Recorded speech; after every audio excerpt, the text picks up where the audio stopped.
everyone. I guess all the two of you or three of you here. Oh God, I look terrible. I look like a ghost. And my screen is gonna fall. Oh Lord, how do I manage this every time? Oh gosh, give me 1 second. I need to. Mango Gang may be joining me. But what am I doing? Oh Lord, Lord, Lord, Lord, help me, help me, help! I need help. Oh, fudge. Okay, now you see how messy my room is, so that's why I put the screen. Give me 1 more minute. Okay. What the hell is going on with the screen?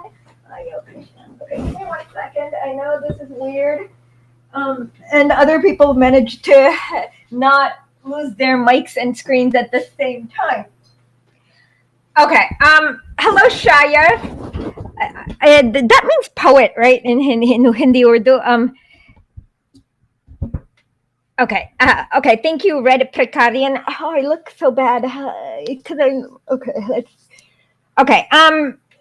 I'll fix myself later. So let me see if Mango decides to join us. I sent them the link.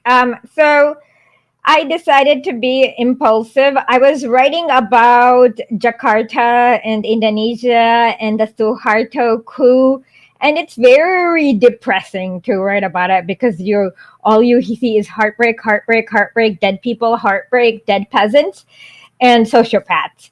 So I got hopefully both.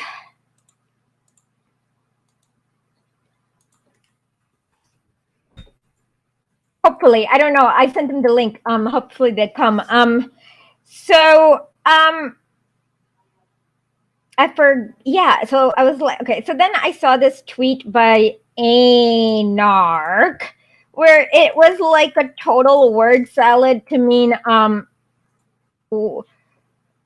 well, okay. Oh yeah. I haven't actually. It's kind of weird. I was trying to write about Haiti, and I have like about 100 half-finished pieces. So I have about a 3/4 finished piece about the DPRK, the history of the DPRK. I have a 3/4 finished piece about Belarus. I have a 3/4 finished piece about Bolivia. I have a 3/4 finished piece about Haiti, imperialism. Yeah.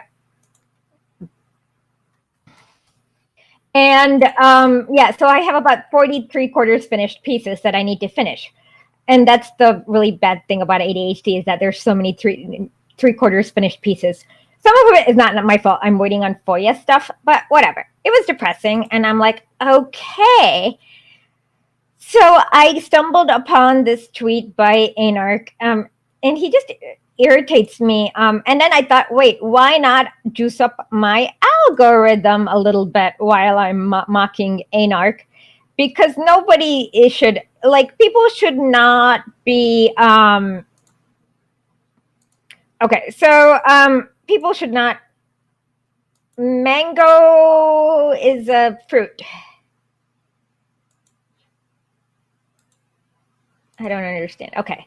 So anyways, you don't blaspheme Lenin in front of me.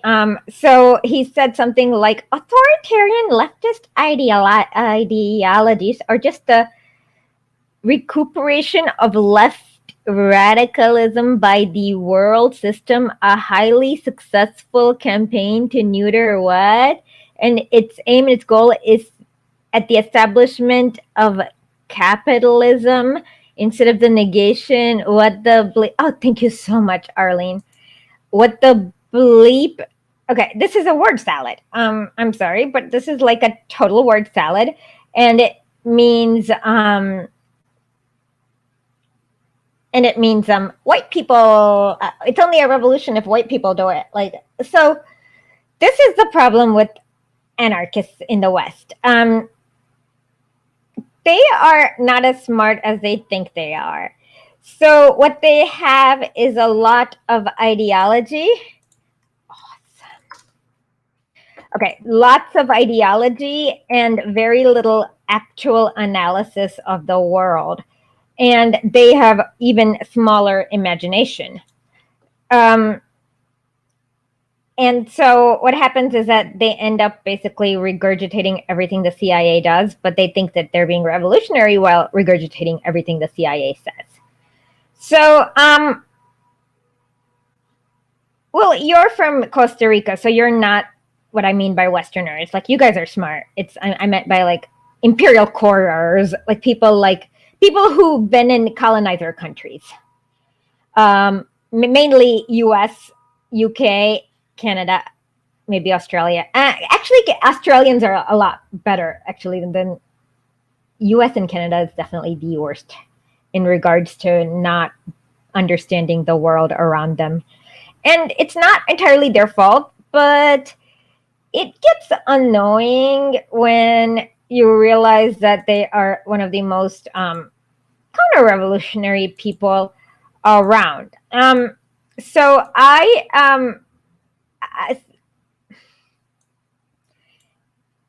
Hey. Okay, so now I'm just gonna end arrogant. Yes. But the reason why they're arrogant is easy. Colonialism. So have you guys read The Heart of Darkness? So in The Heart of Darkness, basically you see these like some people like these soldiers aren't that important, but because of the power differential, they can engage in so much harm. So then when you like literally like they can cut off hands, like they did that for 20 years. And actually Joseph Conrad's diaries, you should read it. It's like much worse than the book. What he really saw in real life is actually 100 times worse. So what happens is that they just don't. So that's where the area. So if somebody has like a big necklace of like your friend's fingers around them, like Major Kurtz did, you're not going to tell them that they're wrong. You're just like, okay, let's just not get killed here. And so that kind of interaction over the years will repeat itself until you become arrogant because no one's giving. It's basically. Arrogance is when you hang out with people who are not your equals and they're too afraid to give you feedback, basically. Yeah. Well, no. It's not even. It's because the world. They have a world created for them. Oh yeah.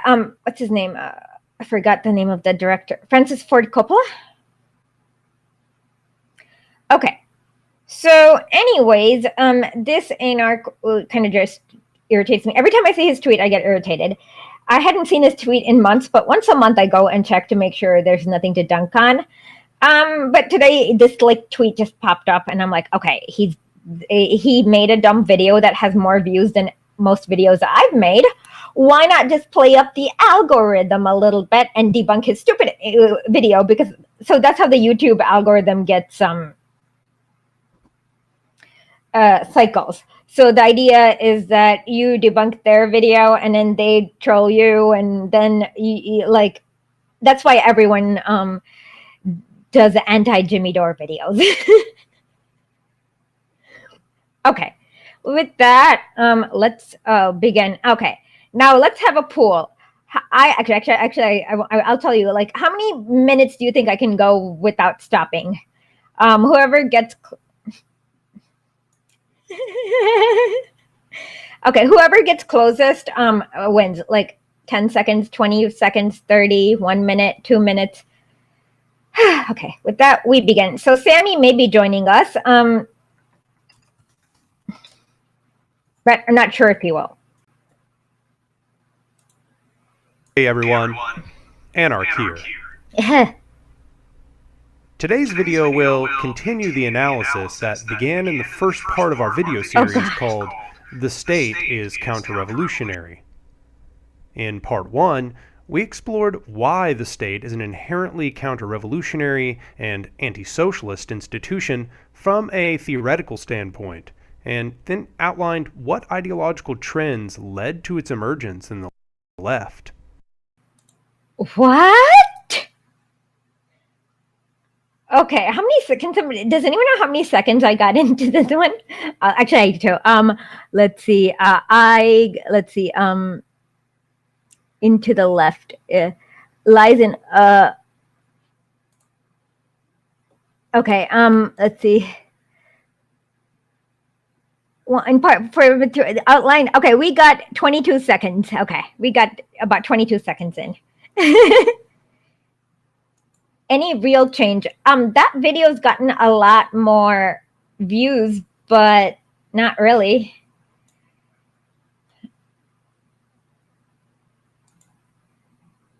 Huh? Who is this guy? Okay, I don't care. Okay, you did. I will give you a prize. Okay.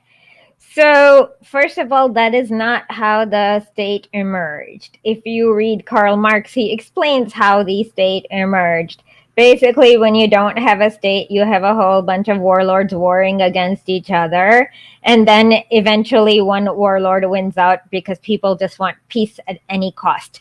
Actually, the movie Hero with Jet Li, that kind of explains like why the King dynasty was able to like consult, because like people just don't want to deal with warlords anymore. And they're like, okay, we'll do peace at any cost. And at that point, yeah, the people will just like surrender to the most powerful warlord, and then he becomes king. So I don't even know what he means by emergence of the state on the left. Okay.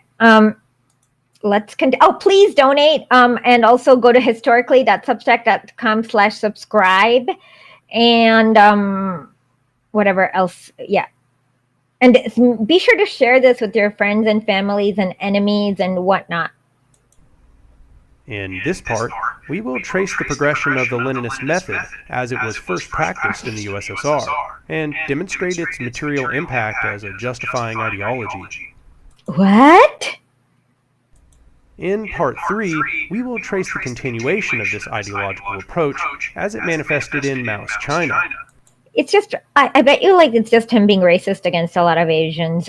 Inspecting how Mao's revisions were still insufficient to stop the state from eventually overwhelming worker control. What? This second and third part of the series are very important, I believe, because the temptation of the authoritarian ideology lies within a belief that it's seen success when implemented. However, it has. Thank you so much, Mass Casualty. It has, because children in Tsarist Russia were working in factories with empty stomachs, and there was a literacy rate of 12%. And in Soviet Russia, they overcame illiteracy, eradicated smallpox. And actually, if you look at these statistics, I don't have these statistics off the top of my head, but if you looked at the average height of a Russian soldier in World War I, it was about 5'4". And then if in 1970s, they measured the average height of the Russian again, and it was like 6'1". The best example is actually Croatia, because in World War I, the average height of a Croatian soldier was 5'6". Boom. After, like in the 1970s, the Croatia, I believe, may be the tallest country around, possibly. Like the average height is like, they're all giants and they play for the end. Like, okay, they're not all giants. Okay. There are a lot of tall people in Croatia who play for the NBA and other hockey and other good sports. But that shows you that the state itself can have a materially big impact, because obviously, like, it's not like the reason why people in Croatia used to be short was because they did not have enough nutrition. And then the minute you see how they get nutrition, they grow to whatever nature wanted them to grow to, I guess. Yeah, it's horrific. Also watch Maxim Gorky's play. There's, I'm sure, English versions of it. what we'll demonstrate here is that the success of these projects is not the success of socialism, but instead. No, it's being tall is not a measure of health, but if you are malnourished, you're going to have stunted growth. So let's say that you have you are malnourished. Like let's say that between the ages of 9 and 14, you are malnourished. You're not going to grow to your full height. If you have all the food in the world between the 9 and 14, you're going to grow to your full potential. So height itself is not a measure of health, but stunted growth is a measure of malnutrition. So in some countries, it is possible where after you eradicate malnutrition, the height doesn't change. Yeah. Instead, a demonstration that a statist model of centralization and military conformity is part of a successful method of hoarding power for a privileged ruling class. When understood through this lens, longevity becomes trivial. What? This is word salads. Like is he just like bloviating? He's not citing any actual people. I mean, that takes a lot of nerve to bloviate like this about with the word salads. No one was in doubt that a central vanguard party could properly seize control and overthrow a previous central dictator. Somebody really does not know history. This had never happened before. People were hoping, and they're still hoping, and the Bolsheviks kind of ended up doing it, but where is he getting the nobody was in doubt? Because if you check, the way the Allies reacted afterwards, and if you check the telegrams and everything that the Allies sent, actually just listen to my episode, Lenin plot, where you'll see that they were very shocked because they never expected this to happen. So listen to this episode here with the Lenin plot. So this is wrong. Okay.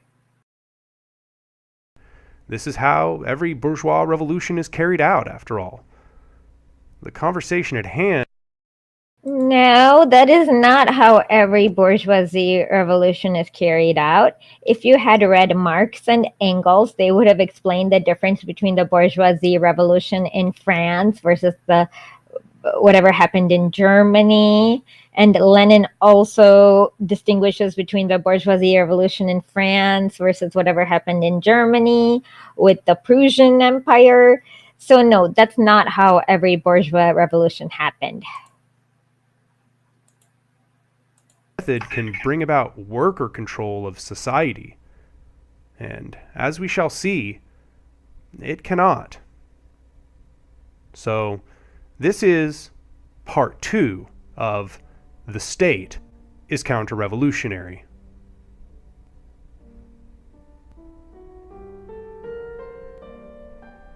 In part 1, we offered a series of foundational critiques and outlined some of the anarchist theory which helped explain the state as an entity. We also listened as Rosa Luxemburg, a contemporary of Lenin, critiqued the foundations of his ideology and... Oh, Rosa Luxemburg. What is it we said about listening? Sure, but the problem is that... Sure, but the problem is that in Western propaganda, they fetishize Give me a second. losers because they... Damn it. Okay. Okay, let's see if I can get this done. Okay, give me a second. I had this all snapped up. Sure, but the problem is that in Western propaganda, they fetishize losers because they want you to emulate them. So just remember that she's a loser and Lenin is not.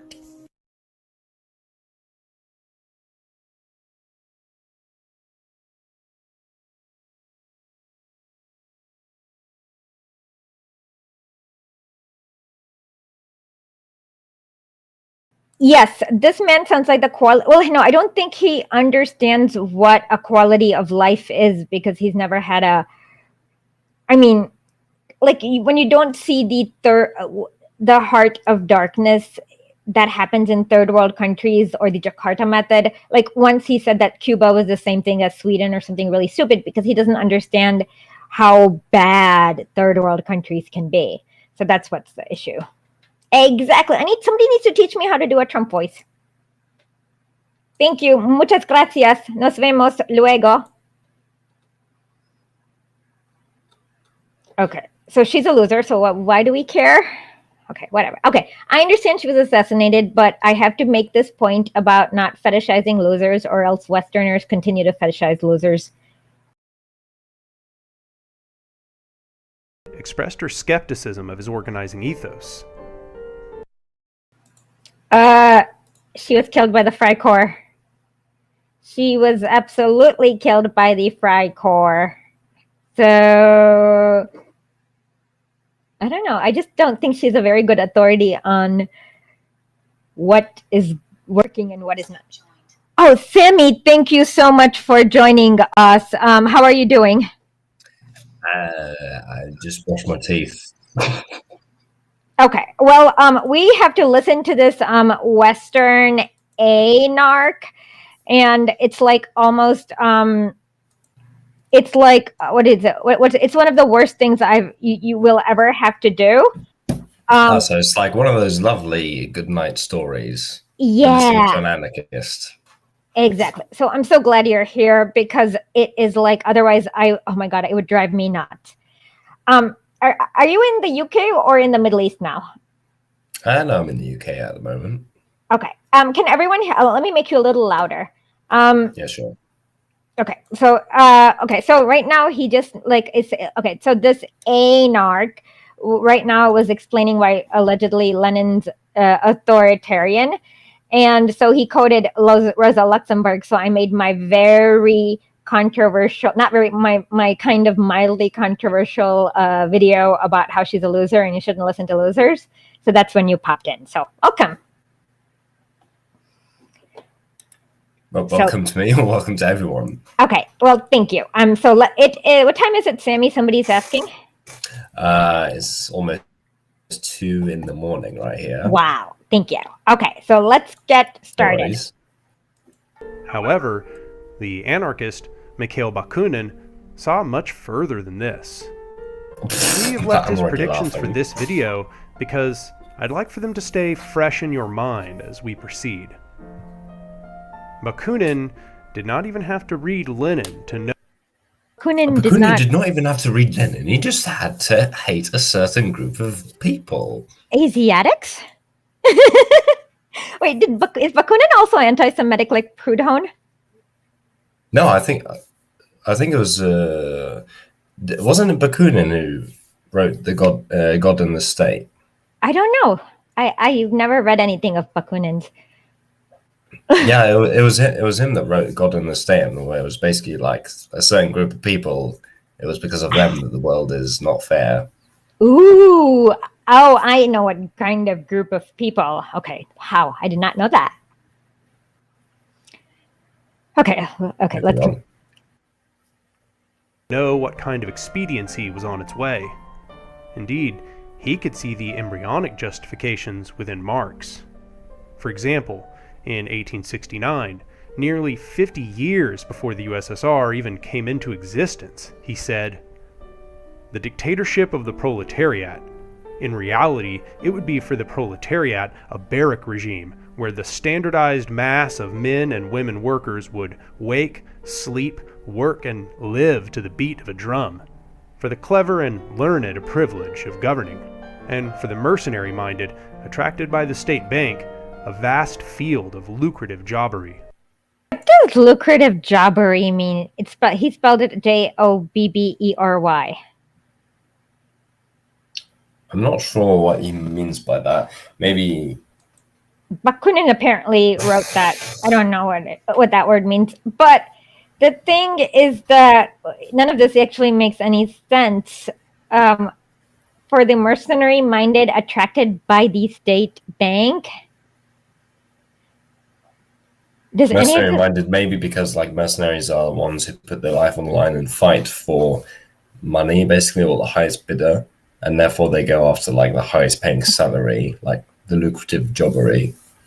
okay, but how is that related to socialism? Like, why would mercenaries come to your socialist army that you can't afford to pay them instead of like joining the Freikorps where you got rebel? Well, he's basically giving a 5-year-old's understanding of what a state is. So Bakunin Yeah. has a 5-year-old. Oh my god, that's and this is their prophet. Oh lord.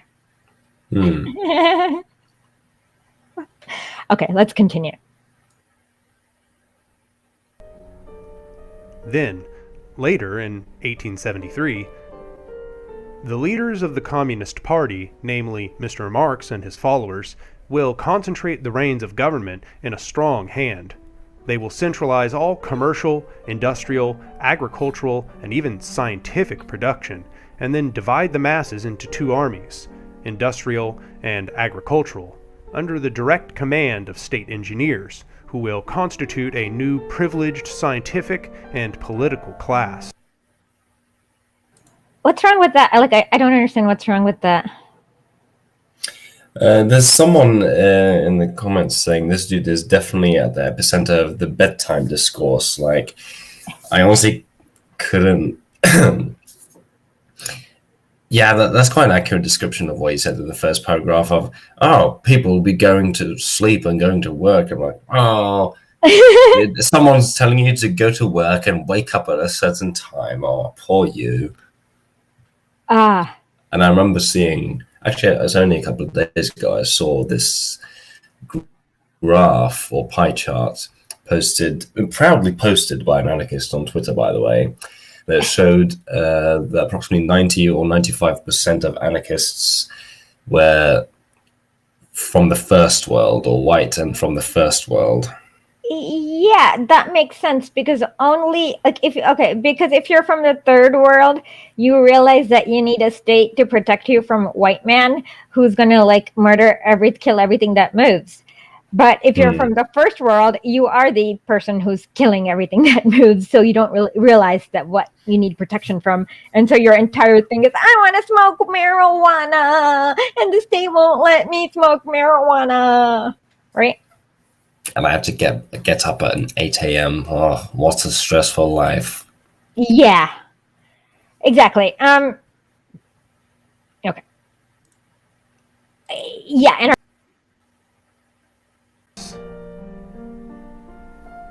How is it, given the evolution we discussed in Marx's ideology over the course of his life, that Bakunin was able to foresee this threat so clearly? Well, it's perhaps not. Can you just pause for a second? Like, whatever he just said in the last screen or in the last paragraph, he's basing none of that on concrete evidence or concrete findings. He's just saying, oh, I'm presuming this would happen because from my anarchist point of view, this is what a state does. After looking at a capitalist state. Good point. Like, he actually does not show evidence of what happened in the USSR, mostly because he's in, or any state. It doesn't even matter. Or any of his quote unquote predictions that none turned out to be true. He's building none of that from any sort of concrete evidence to even support his hypothesis. That's a great point. So I have not read Bakunin, but if you have, did any of, the funny thing is with Bakunin, the stupid people's stick thing is so stupid, because when the people have the stick, you beat up fascists. When the fascists have the sticks, they beat up the people. So it does matter who has the stick. That is actually the most important thing on earth, right? Absolutely, yeah. And if you keep it to this analogy, they sound a lot more like pacifists saying, oh, nobody should have a stick. Yeah, but at this point, there are some, of course, the stick is in the hands of, the world's worst psychopaths. So the point is getting the stick on your hand. Okay, let's continue. And accurately understood Marx, but Instead, because Marx had chosen a terminology which obscured his desires. It didn't matter if, after dissection and distinction, Marx wasn't an authoritarian. Oh my god. Okay. If you read Proletariat, what is it? The Proletariat Revolution and the Renegade Kautsky, Lenin explains what a dictatorship is. A dictatorship is a rule that is unrestrained by any law. So a constitutional monarchy is different than a dictatorship. And the dictatorship of the proletariat is the rule of the proletariat that is unrestrained by any law, i.e., whatever the proletariat wants happens. Well, yeah, I don't really have a comment on that so far, to be honest. No, don't worry. Let's Speaking of dictatorships of the proletariat and workers' states, Marx had allowed the political language of the authoritarians to form his rhetoric. Huh? No, Marx's rhetoric became everybody's political language. Not only that, but it's not like Marx allowed some person to influence his rhetoric. Marx literally analyzed using the scientific method, just like Galileo Galilei concluded that gravity exists, basically. Yes. And he took from the dialectical method of, Hegel. What was his name? Hegel, yeah, exactly. And also from the materialist point of view, which combined with the scientific method, he was able to analyze and discover the rules that govern society, just as like the rules that govern or the laws that govern physics, or and especially the laws that govern nature. Especially if society is designed around optimizing a factory, it becomes even more mathematical. Like, for example, you're going to put the workers' quarters right as close to possible as the factory so that they can come in and out quickly.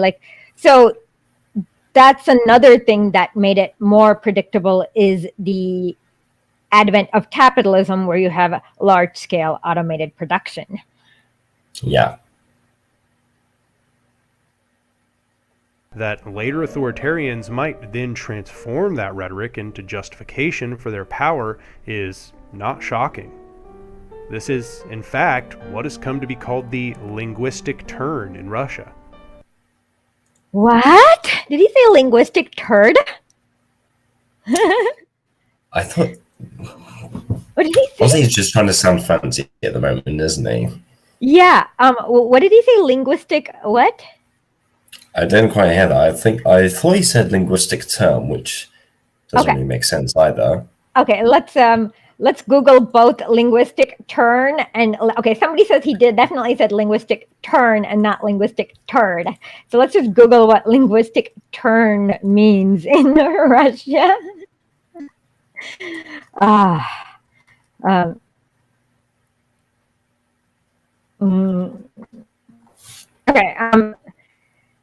Linguistic turn was linguistic turn was a major development in Western philosophy. Okay, I've already discarded this. During the early 20th century, the most important characteristic of which is the focusing of philosophy and other humanities primarily on the relations between language users, and the world. That sounds like nonsense. Okay. Yeah. Okay. There's a saying in Arabic where we say "Behbouid falsafu," which means they like to add a lot of nonsense to things just to make things sound more fancy, or just to make things unnecessarily complicated. Westerners like doing that because for if the Westerners are not developing the nuclear bomb, for example, their entire purpose is they have to justify the hierarchy the way it is. So they'll make up whatever nonsense needed in order, there is no reason for them to actually study anything, because like Lenin had to study the system because he had to hack the system, right? But Westerners never have to do that. Like you're not trying to get independence from. If you are Britain, there's no one to get independence from. So it's just there's so much nonsense there. Yeah, indeed, and like especially considering Lenin figured out the laws that governed the mechanisms of the imperial cause, which honestly anarchists never even came close to even analyzing or concretely analyzing how the state works, even or what the state's relation is to classes. Oh no, you're absolutely right, because for anarchists, like they actually don't. I mean, okay, so if you understand how so production means how things are made. So if you understand how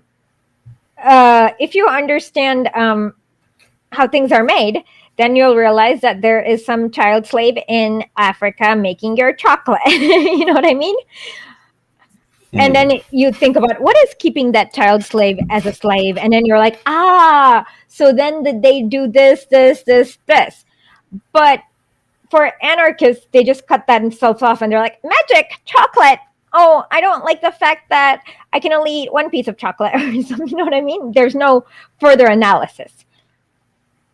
Okay, somebody has a question for you. Is Britain really free from the American Empire? They're co-conspirators. They're not like, it's like Big Brother and Little Brother.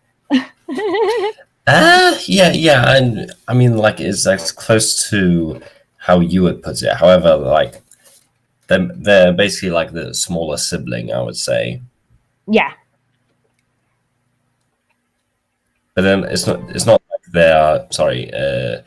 they're still not like 100% independent from American policy still. For example, I believe it was last year or earlier this year, where they wanted like to bring over Huawei to update their infrastructure and bring in 5G networks, and the US basically said no to that. So Boris Johnson had to turn Huawei away. That's like and also a Chinese company offered to build the first high-speed rail line, the HS2, the second high-speed rail line that goes from London to Birmingham, I believe. At a fraction of the price, by the way, and also in a much shorter length of time as well than like what we proposed. And Americans weren't having that, and therefore we won't have that. Wow. Yeah, it's kind of funny because the West used to love Viktor Orban. It didn't really care about his fascism or anti-Semitism or whatever until he agreed to like have China. George Soros was having a fake university, and China was going to have a real university, and it makes 100% sense why you'd kick out the fake university for a real university. And suddenly they're just like, oh my God, Viktor Orban is so authoritarian, when they're just upset that he agreed to like some like a train deal with China where they're going to build like, I think from Budapest to Bucharest to Belgrade. Is that right on the map? I may have gotten them flipped. Does that make in other words, give them quite the overhaul in transport infrastructure? Yeah, exactly. I can't remember. Yeah, exactly. They're going to get high-speed rails, and it's going to be so now they're just like, the West is like really suddenly he's like unacceptable to them, and you know, it's just nonsense. But it's funny how people even within the EU, like not the main country, like not Germany, France, but like Greece and Italy and even Hungary, like in the EU, is like kind of not, everything's not happy in the EU, is what I'm trying to say, right?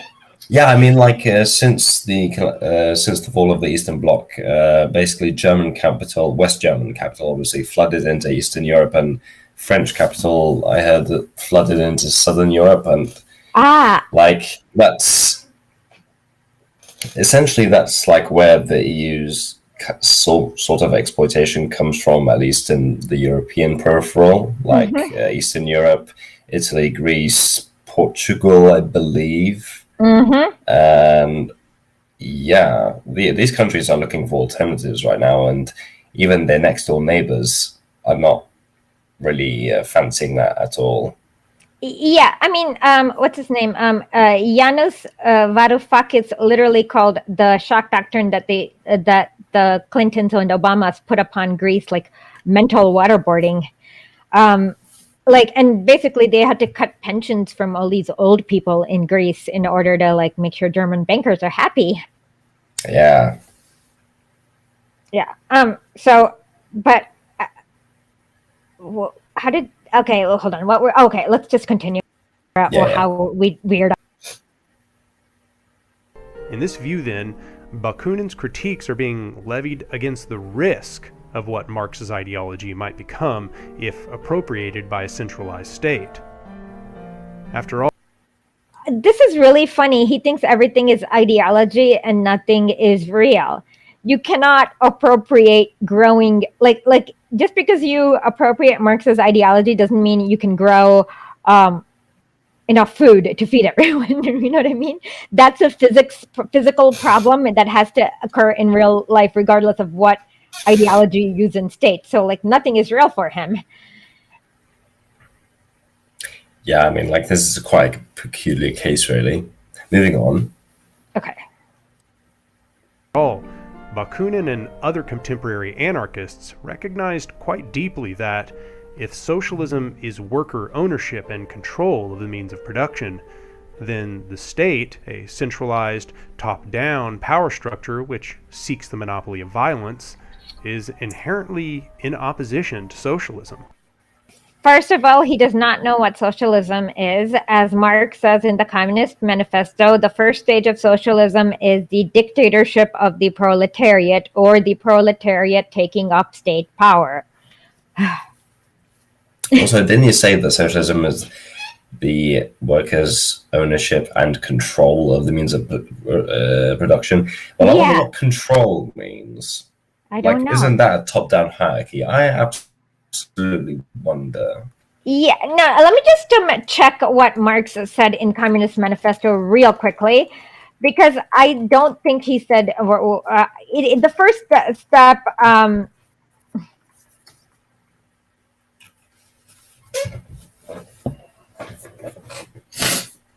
Okay, so in chapter 3, socialism, what does he say? Okay.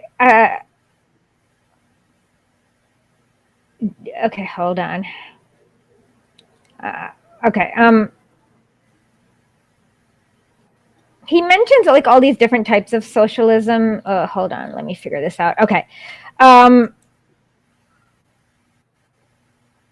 Okay. Communists distinguish in. Okay. Let's see what else. Capital is therefore not only personal, but it is a social power. That is right. It's like about how you do relationships. Let's see. Okay,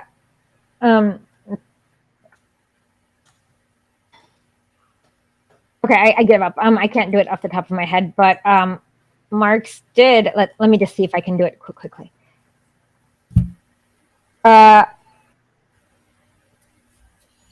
Okay, it doesn't matter. Okay, fine. But I'm sure Marx said it's a dictatorship of the proletariat. If anyone can look it up, like that would be great. What Marx said, a dictatorship of the. YouTube is censoring me. Okay. Okay. So the dictator. Yeah. Exactly. But yeah, I don't even know what. Okay. Let's continue. Any bureaucracy that domineers the workers, directing their work. Okay, Engels mentions this. Suppose you are flying a plane and the flight controller is saying, go left, don't hit the other plane. That is not domineering the workers. That is literally making sure the plane flies. Engels didn't Engels mention this thing before? Sammy? I'm sorry, I couldn't hear you. I said, what did you say? okay. Didn't Engels mention this where so A-Nark is saying something about domineering the workers, but I made an example of like a pilot and an air traffic controller. The air traffic controller is just making sure that the plane works. It's not, so there has to be a certain amount of coordination, and Engels mentioned that, like how it's not really authoritarian to make sure like machines work.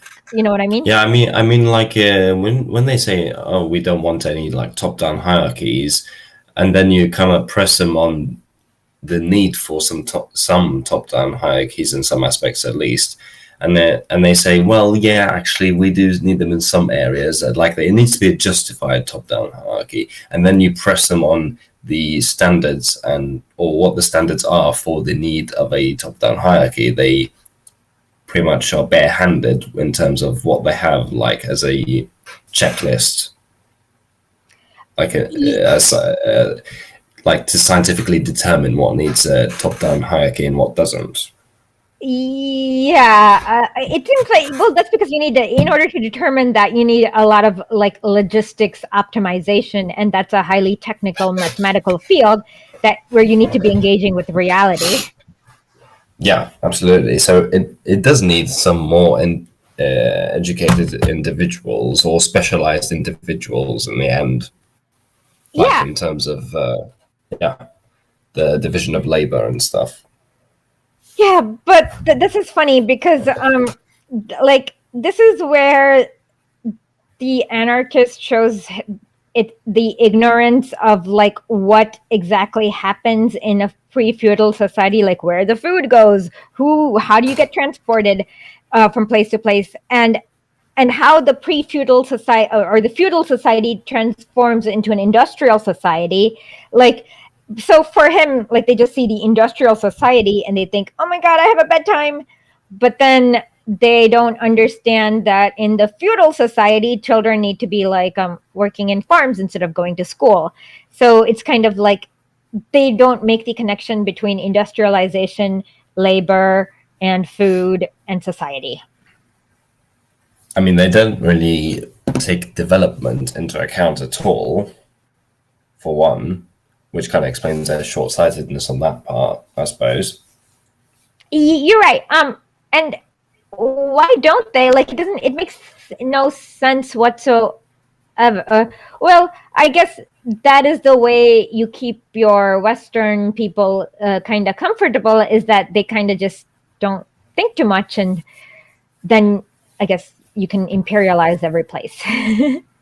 I'm feeling very cynical because I was writing an article about the Suharto coup, and it was this is like a break from writing that article because it was like mentally damaging me to hear about all sorts of like horrific so the British ambassador said a little shooting will do a lot of good, and then there was like blood white, like, okay, well, anyways, that's neither here nor there, but so setting their compensation and deciding their production and distribution inevitably reproduces a class system, no matter what aesthetics it uses. Okay, this is word salad, ding, because a class is how you make your living. So if you do not have a capitalistic class, you don't have a bourgeoisie, and everyone is either a peasant or a proletariat. Oh, Lord. He's just complaining about the mere existence of a worker and a peasant, basically. Yeah, but you have to, I mean, what else are you going to do if you don't have a worker and a pet? Like, it's like, I think anarchists just want to be in some world where they, like, it's like a Candyland world where they're just like, yippee, I get to play in rivers of candy or something like that. I get to sleep in, yay. Yeah, exactly. No one's going to tell me where to go to bed or whatever. Speaking of bedtime, I kind of need to get off in a couple of minutes. Okay, no worries. My eyes are actually shutting. No worries, Sammy. Well, thank you so much, and check us out next week. I believe next Friday is the Mango podcast. Sammy, will you be on or no? Yes, absolutely. He will be Definitely on the Mango podcast next Friday. So follow Mango Press. And thank you so much for making these like a few minutes a little more fun for me. Oh, absolutely. It's my pleasure. Talk to you later, yeah? Absolutely. Bye-bye. Bye-bye. See you later, everyone. They are great, aren't they? It's 2 a.m., yes, in the UK. So I guess now you're stuck with just me, and so... Keep these predictions by Bakunin and the inspections of the last video in mind as we proceed through this part and the next. Each will be vindicated in full in both projects. In the year 1917, Russia was deep in the despair of World War I. Although the conflict had originally been a rallying cry that served to distract the masses from their suffering under Tsar Nicholas II. No, that is not why World War I was fought. World War I was fought because Britain had a more or less control of a lot of third world countries. Oh, thank you so much. You're so sweet. And Germany developed capitalism late, and then they started running out of raw material, so they needed to colonize this. And Lenin puts this in like one beautiful sentence. World War I is a competition between Germany and Britain on who gets to loot Turkey, rob Turkey, steal from Africa, basically, isn't it? And so he can't they can't even think about it, why World War I happened, and it's not even that big of a secret because you have to just go look at the State Department cables, and they will tell you that we need raw materials, and that's why the U.S. invaded Haiti. If you read the State Department cables, they literally tell you about this. So the reason why the Tsar had to do this is because he was a comprador bourgeoisie in bed with both the French and the British. In fact, he was related to the British on his mother's and father's side, and his wife was also, it was gross and creepy. So the idea was that Britain and France would come here, and Russia would go here, and they'd squeeze Germany, and then they'd steal all their colonies, and these people like France, Russia, and Britain will be able to rob Turkey in essence.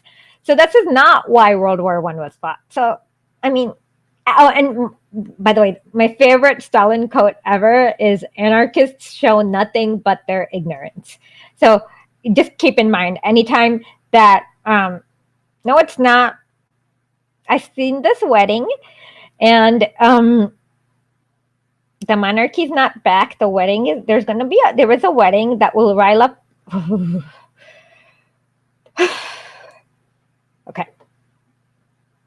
Second, soldiers were now returning home from a pointless, traumatizing conflict. It is only pointless if you are looking at it from the point of view of a worker or a proletariat. If you are looking at it from the point of view of East India Company or Bayer, it is a very important conflict because this means that whoever wins World War I gets to loot all the resources from all the colonies. It's a winner take all. See, and yeah, he can't even be dialectical enough to understand why World War. It's not pointless. It made a lot of sense because this is what happened in the Imperial Corps. Of course, they'll never tell you why they did World War I. They'll say something about the Zimmermann telegram, U-boat arming, something. But it was not a pointless conflict because you have to, and this also shows you how racist anarchists usually are. By the way, can you tweet this out and tag them just to kind of get them riled up? Okay. So it also shows you how racist anarchists actually are because they actually cannot think about anything besides the first world. So this conflict was over who gets to have all the diamond mines in India, who gets to sell opium to China, who gets to exploit the rubber from Congo. That was what the conflict was about. Wasn't pointless to these imperial grave robbers. That meme, show me the meme, or text it to John Y. Spinoza.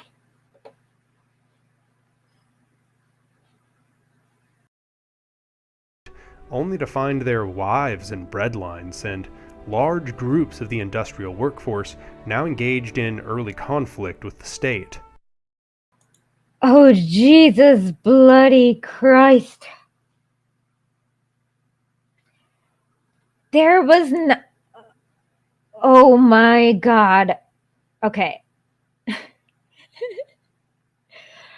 First of all, that is a great supposition that this Anark is making, that there was enough food beforehand. No, he needs to understand how people became soldiers in Tsarist Russia. And the cool thing about this is that, yeah, izuchayu ruski yazik. Oh, okay, I love bragging about this, even though I'm not very good at Russian, but I know more. At least I can read. Он не знает, читает русского языка. I don't know. Okay. Sorry, I like bragging about this because it's a new skill I've acquired. Okay, I haven't really acquired it fully because I'm still in the beginning. But it's still kind of fun to brag. But if you look at, okay, so in Tsarist Russia, the officers, okay, let me just take a quick break. Okay, let me just explain this, and I'll teach you how to read Cyrillic in exactly 5 minutes. Okay, so there are what you call false friends. So H in English is N in Russian. P in English is R in Russian. That's about it. And then Y is U. Okay, so that's about it. And then if you remember this is a G, G, and then there are sh. No, there's a sh and a retroflex sh. That's it, basically. It takes literally you can teach yourself how to read in Cyrillic. It's not that hard. It's actually easier to read in Cyrillic than English because it's a better. I don't know why. Like the letters are nice and symmetrical. It's much easier to read in Cyrillic, but this is neither here nor there.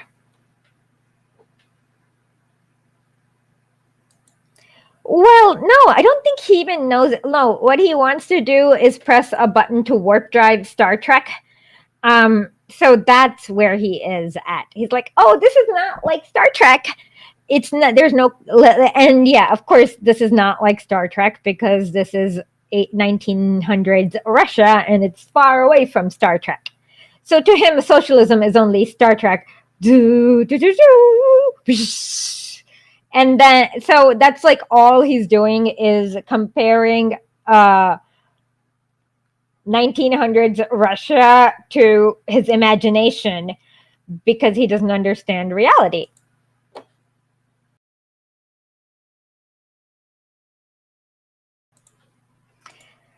Okay, fine, Farsky. Okay, Borg. The Borg did not. Okay, the Borgs did not have a hierarchy. The Borg. Thank you so much, Lemon character. Okay. Okay, fine. The Borg had no hierarchy. Resistance, right?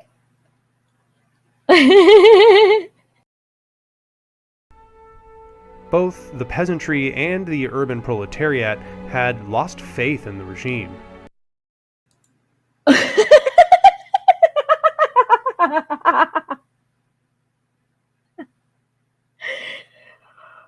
What are you talking about? They were slaves. Literally slaves. Like there was no faith in the regime. Like this is an assumption that the Tsar was democratic. And obviously, he was not, because that is the definition. Yeah, exactly. So the t is also retroflex. Yep, that's a t is retroflex. You're right. And the j, that's retroflex, as in you move your tongue the opposite way. And then the ch, that's also retroflex. Good point. Those are all retroflex consonants. Yep.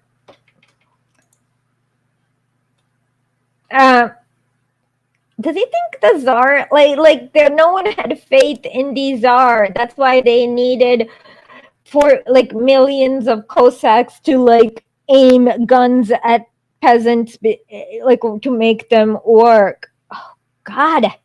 So anarchists literally don't know what a Tsar is. Okay, we need to make a list of things anarchists know nothing about. Apparently, what a Tsar is. Can somebody tweet this out and troll him, because this is kind of fun. I don't know. I mean, no, conservative is not the right word. The system was designed for the Tsar. So the combination of war weariness, brewing dissatisfaction with the very institution of monarchy. Brewing dissatisfaction, like the brewing, okay. Oh my God. Even the Cossacks had brewing dissatisfaction with the monarchy, even the landlords, because Pilsudski's, like, because the Tsar was like extra incompetent.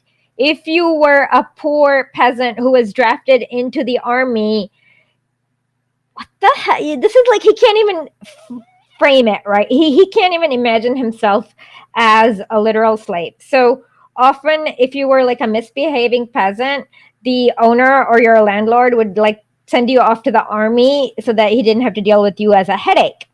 So that ended up biting them later. But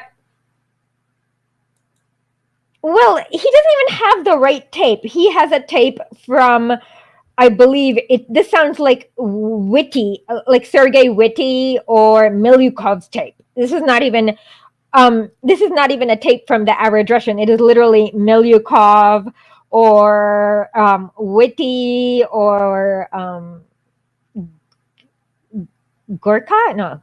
Guskov. Like those, like those, the high up ministers from, like, if you read Sergei Witty's memoir, like this is the perspective that they would share. So he literally, and it makes sense because in the West, New York Times would hang out with Tsar Nikolai all the time. It's kind of funny. There's an article about the time that Lenin kicked out New York Times from the press conference, because Lenin had this system where everyone in the press room could ask questions, but they had to go one by one to make sure that everyone got a chance to ask the question. And New York Times tried to cut in line, and Lenin was like, no, you have to stand in line. And then they said, Nick never made us stand in line. Nick as in Tsar Nikolai. And Lenin's like, out. And he kicked them out of that press conference. But this shows you that he only has the New York Times bourgeoisie Western perspective, because this is literally what Sergei Witty is. I just want to make sure I'm getting him right. I don't know how to pronounce this name. It was really funny. Sergei Witty wrote this like really like a weird ass thing where it was leaked. Yeah, it is Witty. So yeah, it's Sergius Yulievich Witty. I was right. Okay. And then there is I was right. Yeah. Okay, so there's another czarist, like general or something, who has. Oh, look at my thread about what they said about Hitler. I go from 1920. So yeah. So this literally, like, you have to be really insulated inside the monarchy to think that people in 1917 were disillusioned with the monarchy, as opposed to like if you were one of the 100 million 100 million literal more or less slaves, you would never have been illusioned with the monarchy because you are a literal slave. So yeah, this just shows you how lazy. Oh, can we just? I want to tickle the dragon, but the dragon's not allowing itself to be tickled. Darn. Okay. So if you read, I'm trying to remember the name of that czarist dude who wrote a biography that was big in West, and I can't remember that dude's name. Can somebody remember it for me? I can't remember it. Like he was a czarist dude, and he wrote a big, like a really stupid biography in the West around 1920. And the worst thing is I've read this stupid biography, and I know that, and this is why the Anark is literally reporting the perspective of the Tsar's prime minister. And food shortages had driven the populace into mass strikes and riots. What are you talking about? Okay, in Tsarist Russia was a pre-industrial society. They literally did not even have enough cattle to grow their food. So every winter, about 200,000 to 300,000 peasantry starved to death. Lenin, if you had read Lenin, you understood that there was a famine in 1890. Like literally, an average winter was when you had 200 peasants starving to death. So what the hell is he talking about with the food shortage? Because there was always a food shortage with Tsarist Russia, and I can prove it because I have downloaded the statistics. Okay, this will be my my flex. I have downloaded the 1897 census of Tsarist Russia.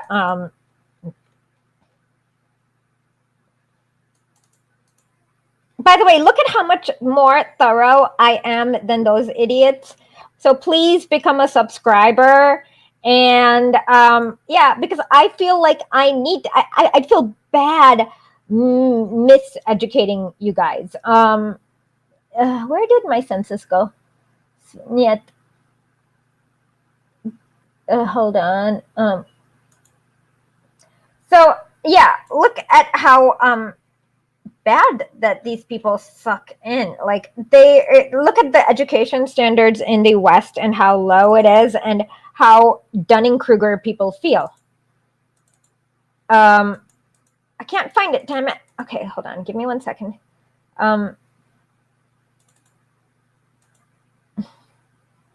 Where did I put the Tsarist census? I had it.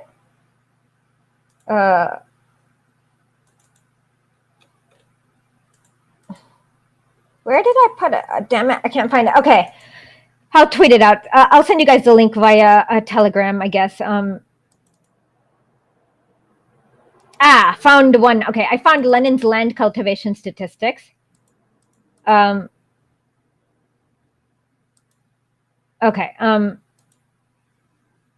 Okay, so this was in, okay, found it, okay. So, let's see if I can share it.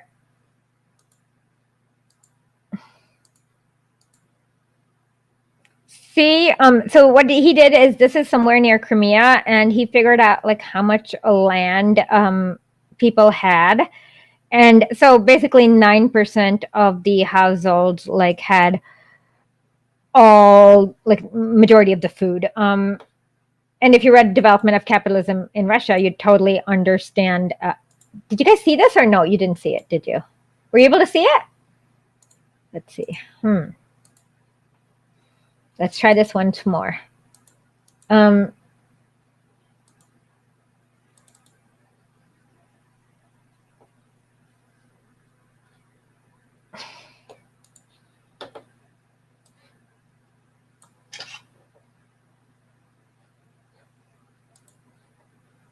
Okay, let me just, I found the graphic representation. Hold on one second.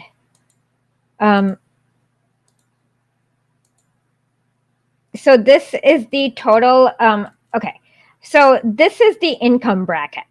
And this is the total land cultivation, but I believe it's by like a factor of like 10 million or something. So it's probably 80 million diacetines that Lenin uses.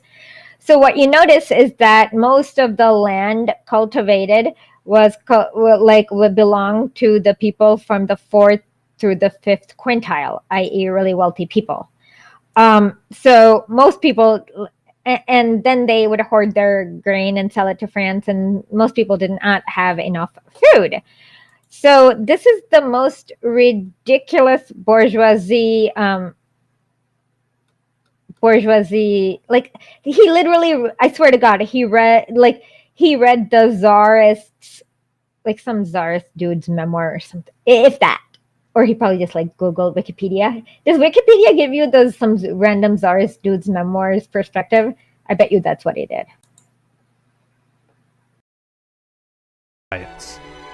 The government itself was fractured due to a series of foolish decisions. Oh, God. Oh, foolish decisions, as opposed to the Tsar of Russia was a comprador government to the British and French capitalists, and it wasn't really that. His own dad, 2 years before he died, he was like, Nikki, like somebody suggested that that Nikolai take up the position of like Minister of Transport, and 2 years before his dad died, he's like, Nikki, he can't handle it. He's just a little boy who's age 35 or something, but Nikki's too incompetent to be the Minister of Transport, is what his dad said. So Nikki was not a very independent-minded person, and it's not mistakes because the state exists to oppress one class over another, and the czarist, the only quote unquote mistake they did is they did not do, like, they were not smart enough to understand self-preservation and sent them to World War I, which they could not have afforded. But that also meant that they saved the British monarchy. But that's just family. That's just things like cousin stuff. No, that was in 1905. That was like on behalf of the British, 1904, long story. I'm just saying in 1917, 1914, the only mistake was like being a British comprador. So, as in, for the government of Tsarist Russia, the mistake from their point of view, which is a bourgeoisie dictatorship that oppresses the proletariat and the peasantry. So this shows you, like, literally anarchists. Oh, Stalin's quote: "Anarchists show nothing but their ignorance." As inflation rose, as war threatened the ability of the Russian market to access the world. What Russian market are you talking about? Russia was basically a raw material extraction thing. They would like send ships and ships of coal to the West. They would have coal miners mine. There was no Russian. I don't know what he means by access to the world, because Russia is also really humongous. Exactly. And Russia's, like, it's pretty hard to like, you have to be like Russia. Like, has he not looked at a map of Russia and how it encompasses all of Asia? It is really hard to cut off Russia's access to markets, because, like I said, it's just like impossible. And Tsarist Russia was bigger than the Soviet Union. So it went all the way from Kyrgyzstan, Azerbaijan, all the way to Finland. Yeah, this sounds really, really, really, oh my God, painfully stupid. Okay. the people of the nation were at a breaking point.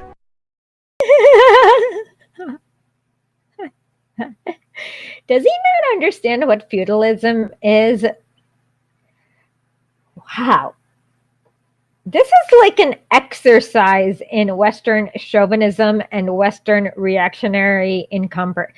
Okay, Lenin would call this an enormous husk of sheer reactionary incomprehension.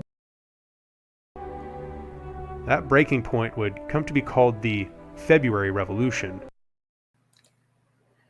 Oh my God. By the end of February 1917, Tsar Nicholas II, his troops having abandoned him and the masses having joined together to oppose him, abdicated the throne. Kind of. Listen to my episode about the Lenin plot. They had, because there were so many strikes, and what the fleet was he talking about with his troops? And I'm 90% sure that this is not the video from the February Revolution, but this is the video from the October Revolution. But like I said, I'm 90% sure, but I have not seen this, but this looks so much like the October Revolution video to me, and I can't tell you why. It just looks like, oh, I know, there's no Cossacks here. Yeah, I don't see any Cossack guards or any imperial things. So this is definitely the wrong video too. This is from the October Revolution and not the February Revolution. And they didn't have to storm the anything in the February Revolution because it was when the Tsar was like, I resign and name my second inbred cousin the interim prime minister, or like whatever, he named a Guaido. It was his cousin. Lenin actually has a really quite a few funny pieces. Yeah, this is definitely the October Revolution. As Stalin says, anarchists prove nothing but their ignorance. That's still my favorite Stalin quote ever. Stalin's usually so polite, so it's once in a while he gets a little mean. Yeah, this is definitely no wrong. Can somebody please tweet out? I really want to trickle this dragon a little bit more because his ego is like over bloated, and he's going to take this really personally. It's going to be hilarious. So please tickle the dragon now. Following this, a provisional government was created, led by a man named Alexander Kerensky. Hi. Oh no, there was a lot of Guaidos. There was Kolchak, Denikin, Pilsudski, Mannerheim. There was lots and lots of Guaidos. Kolchak even like declares himself the something of like Siberia. Okay. First of all, no, because if you what happens is that they go. Okay, so this is how Kerensky comes into power. They go through 14. So in March, and okay, so the thing is that, okay, so first of all, no, because and if you read Lenin, you would have known this, because if you reject, so what happens is that in March, they have the inbred cousin as the prime minister, and then he resigns, because, and then there's the April crisis. Then they have Pavel Milyukov be the whatever you want. Then the Milyukov is forced to resign. Guchkov, that's his name, Guchkov. Yes, Guchkov. Okay, what did I forget? I feel so weird, stupid for forgetting this. Okay, and then they tried to make another government with Guchkov, like a coalition, and then they were forced to resign in April. And then Kerensky was then, because he was from the Trudovnik part. Trudovnik, and yet I'm pronouncing the party name wrong. Oh, what's gotten into me? Okay, it is Trudovaya Grupa. Okay, yeah, I knew I was right. Because Trudovaya Grupa, yeah, that means labor group. So they were not really workers, but they called it. It's kind of like how you can call it. All parties have like four names that you rotate: good things, people, democracy, country, party, whatever. So this was a Trudovaya. yeah, that's right. Trudovaya part grupa.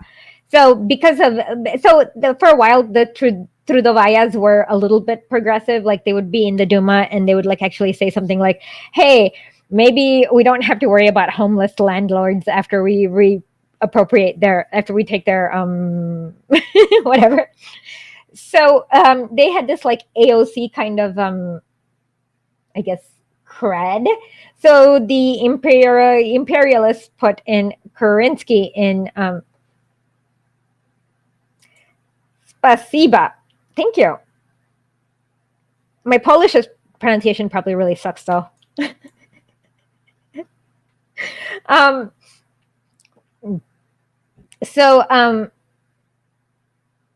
But it helps to have an old Soviet teacher where every time you make a mistake, he makes you repeat the pronunciation over and over until it's correct. Because that's how and then if you have ADHD, by the third time, you're so scared that you start reviewing all the pronunciations in your head and you're really anxious and you're like, so that you don't have to repeat it for the whole class. So you don't have to say the word Trudovaya over and over. So that's the secret is having an old Soviet teacher who's strict. Yeah, definitely. Yeah, don't ever go for those like softy teachers, new age teachers. If you want to learn a language, you need a really old person who's very, very, very strict. Yeah, like you literally need somebody who's like going to be cracking the whip, because otherwise. Oh, I forgot. Okay, actually, I will ask my teacher right now. I'll text him, and he's probably not going to be awake. Okay, but I will text him.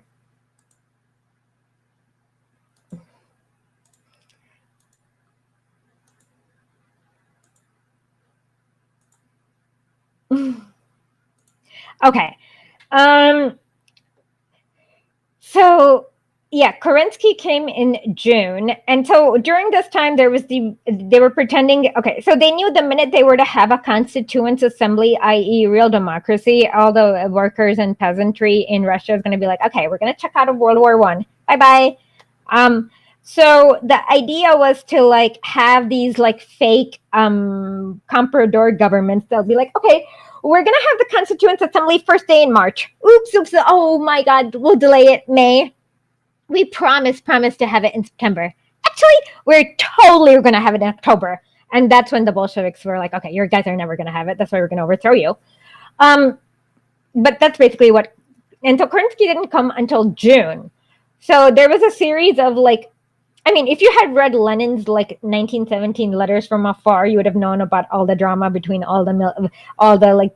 literally had 14 prime ministers turn during this time. As I was saying, anarchists prove nothing but they're ignorant, as Stalin said. This government was not to last either. Already, inspired by socialist theory, the workers had begun creating a variety of direct democratic bodies and the workers didn't know how to read, you dumbass. What the hell is he talking about? Most of the literacy, like, what?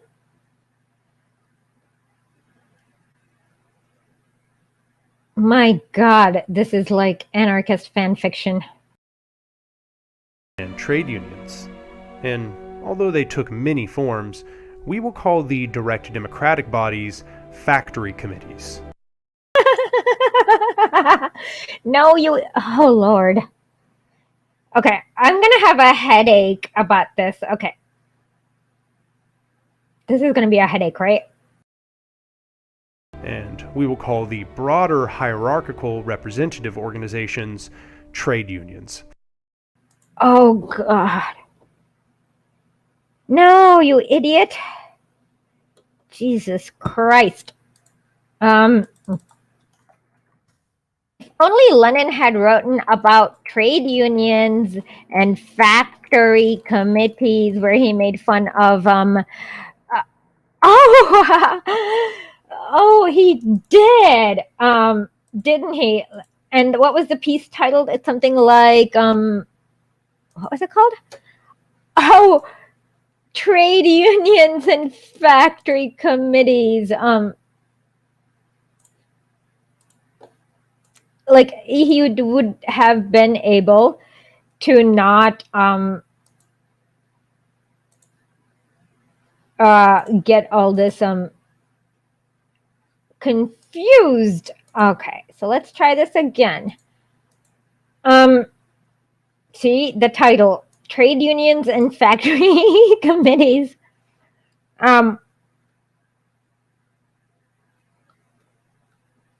Okay, let's see.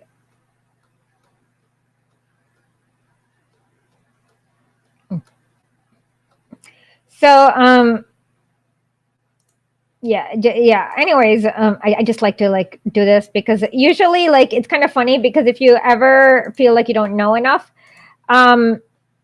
just read more Lenin and you'll know everything Lenin does. Like yeah. So yeah. And then there's a really funny piece where he mocks Trotsky. I believe it's called The Role and Function of the Trade Unions. But basically, trade unions are represented. Good night, Steve, and thank you so much. Yeah. Exactly. So trade unions is like in a bourgeoisie dictatorship of the bourgeoisie. It's like a way for workers to have the seat at the table. When you have a dictatorship of the proletariat or the control of the entire state apparatus, you don't need a trade union. And of course, if you do have a trade union at that point, you're just like giving the West a solidarność. And who would want their very own solidarność? No one does. That's why you should probably, like, the first thing you need to do is get rid of the trade unions, the ones you have a dictatorship of the proletariat. Otherwise, the West is going to use it to coup. And remember, when the West coups, it uses the Jakarta method. Rivers are going to turn to blood, like it did in Indonesia, or like it did in Russia during the Nazi occupation, where the tap water would pour out blood. That is what, if you have, when the empire strikes back, it strikes back with a vengeance. And so anyone who, it is the most immoral thing to do is let the West take over your country. I know it sounds extremist, but it's true. Like, most people don't understand like how bad it is when the West, like, literally, I would say, like, in a pure cost benefit analysis, almost anything is preferable to letting the West take over your. No, he's not. They sentenced him to 6 months in prison. He's going to appeal the decision, but yeah, he's not going to be okay.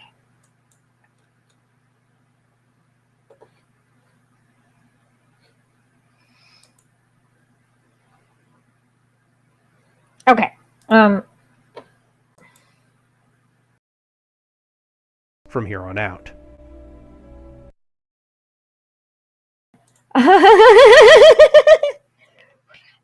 Okay, this says Savam Urala. Like Sav. That's one is a hard sign and one is a soft sign. So okay. See, I see. The M is a soft sign and the V is the hard sign. Okay. Savam Urala, like Ural. Let's see, what does it say? The distinction. Vizyat. Ural Soviet. Okay.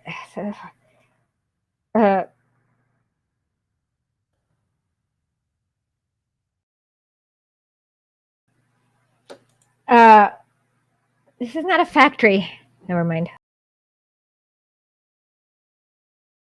Is meaningful. Oh my God, these are just over. Oh my God. This is not a blast. No, yet blast. You can't see the. Is anyone else having a problem? Let me see. Can you see it now? Can you see it now?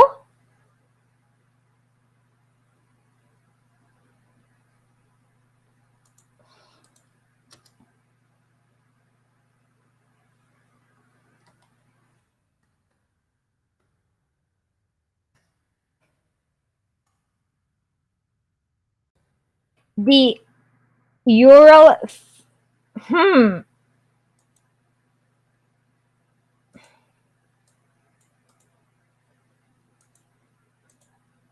Hey everyone, Anark here.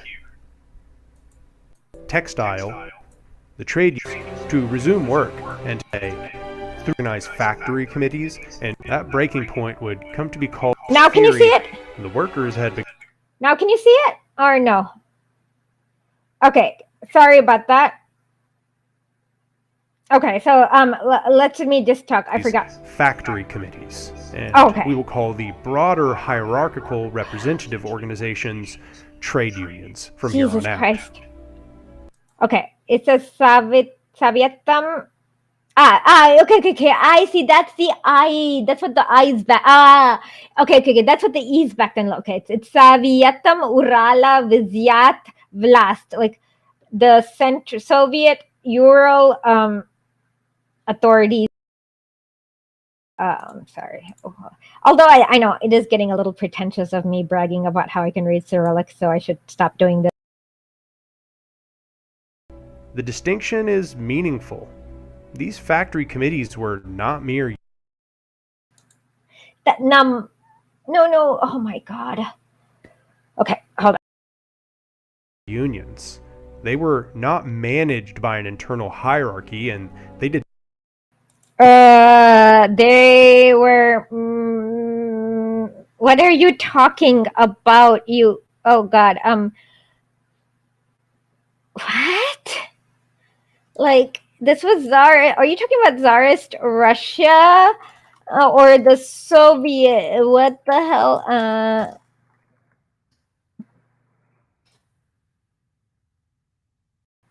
What is he talking? Like, I'm so confused.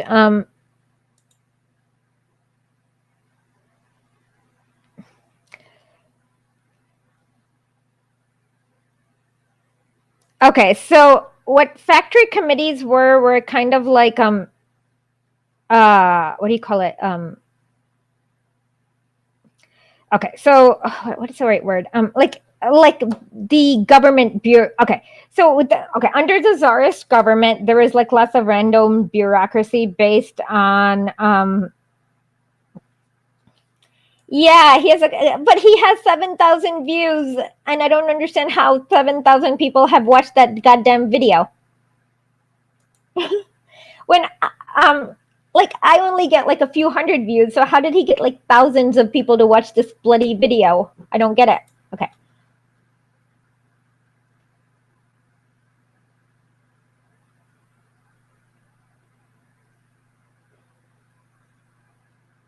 Aw.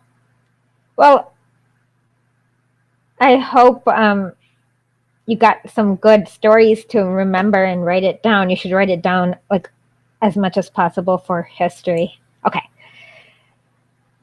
So the Tsarist bureaucracy had a lot of I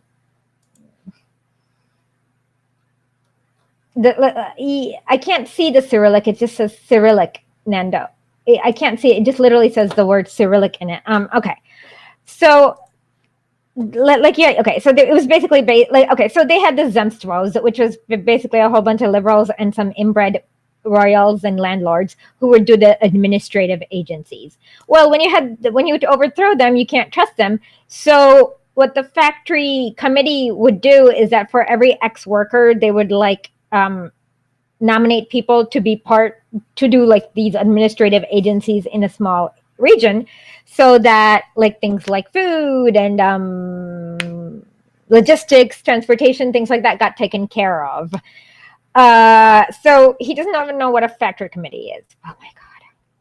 Did not just seek to negotiate with the workplace owners. They sought to collectively become the workplace owners. Workplace owners. See, this is all the limitation of the anarchists' imagination. They just want to be like the boss. So no, they were in charge of, you know what's better than being in charge of just a stupid workplace? Being in charge of the entire country, the Soviet Union. And that's what the workers were seeking, is to be in charge of the Soviet Union. So this is like the limited thinking of the anarchists themselves, where they're just not capable of thinking past their bourgeoisie prejudices. So no, the workers did not want to be just the stupid owner of a stupid factory. They wanted the entire state for themselves. These factory committees often seized the means of production from capitalist control and proceeded to institute direct worker control through democratic means. Not without the state, because you have the Cossacks who come and shoot everyone. You have the, yeah. So that was not happening. If the workers, quote unquote, tried to seize the factory, the czars would come and go bing, bing, bing, bing, bing, bing, bing, bing, bing, bing, bing, bing, bing, bing. So no, that is not what happened. Without the government of the Soviet Union, yes, many factories did drive out their bosses, but they could not do it. The only reason they could do it is because they knew that the Soviet Union was there for them. Like the boss had no quarters. Like they had to run all the way to the imperialists for crying. Well, except the Soviet Union was 100% from the ground up. It was as ground up as you can get, the Soviet Union. It was literally illiterate peasants and illiterate workers taking control of the country. So there's nothing more ground up than the Soviet Union. It's just that he listens to bourgeoisie propaganda, and they were prejudiced against, you know how like in America, when you have like poor people, they'll say, oh, poor people are, I forgot, like there was this one where poor people were looting Walmart, but rich people were doing something to water. I forgot what it was, but it's the same kind of prejudice that exists back then against the Slavs. There's racism, sexism, anti-Slav sentiment, anti-Semitism, and just pure classism. So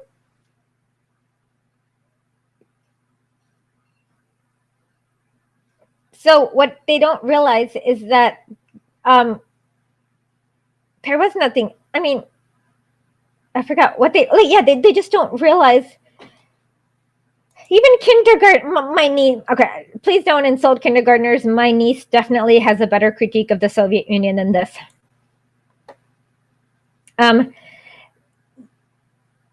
Yeah, so this is like the stupidest thing. Like he misunderstands. He doesn't even understand what's going on. I don't have vocabulary to explain what he doesn't understand. Whereas the trade unions were structured through internal elections and acted as bargaining bodies between the workers and the workplace owners. During this period, mechanisms of direct worker control were being created so fast that the citizens had essentially built the dual power structures that would rival the power of the state. Now that was done over... No.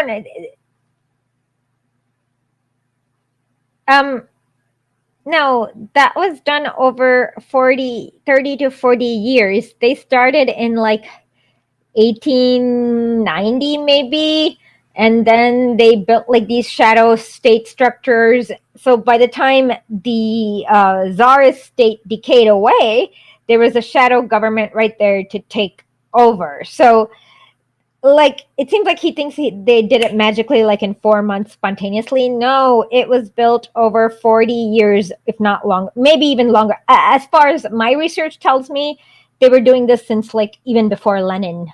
So about 40 years is right, 1880.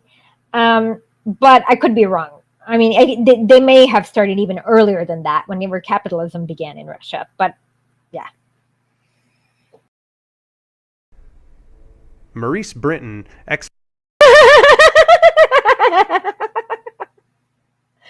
Okay, this guy is a trot who works. Oh my God. Okay, can you guys see this? Okay, how am I going to do this? Look at the solid. Did you see the word solidarity in the bottom by any chance?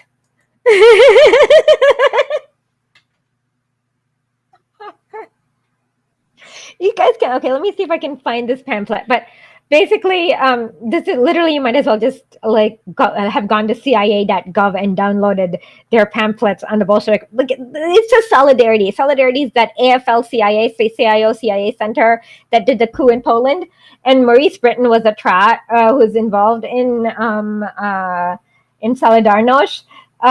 But yeah.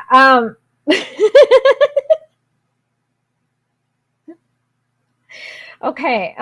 I did not think he'd literally cite the CIA. Oh, I literally cite the CIA sometimes, but only to show that if both, my logic is if both the Soviet Union and the CIA is saying the same thing, it's probably true, because the CIA would not say something good about the Soviet Union unless it were true. Like, it would be stupid for the CIA to lie to make the Soviet Union look good when that's not, when their purpose is the opposite. explicates this in his work, The Bolsheviks and Workers' Control. Do you guys see that solidarity?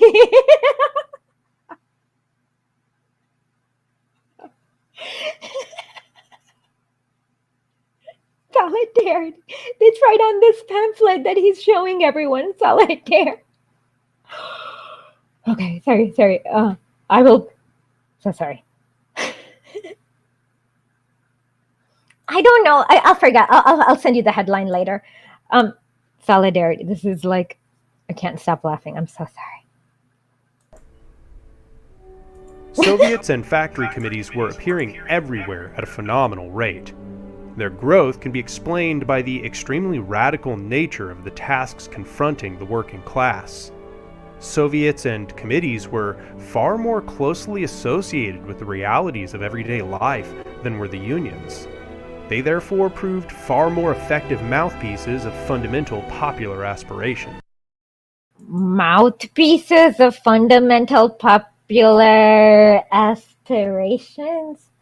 That sounds like some British, like, I think he was like related to some Greek shipping magnate, this Maurice Brinton guy. I can't remember. Like, Google him. It's like some Greek, but he was definitely involved in Solidarność. And what? This is the word salad. Even the historian E.H. Carr, a scholar who has demonstrated an affinity for the Bolsheviks in the past, had to admit of this period. The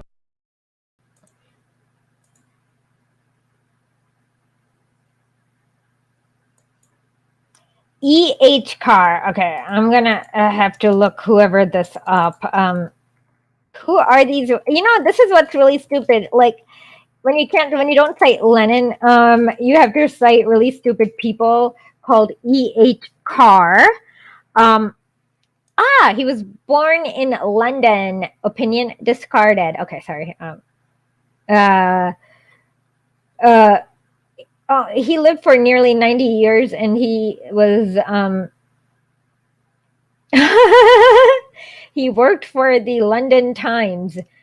Okay, Carr was born. Okay, Carr's parents were initially conservatives and then supported the liberals in 1903.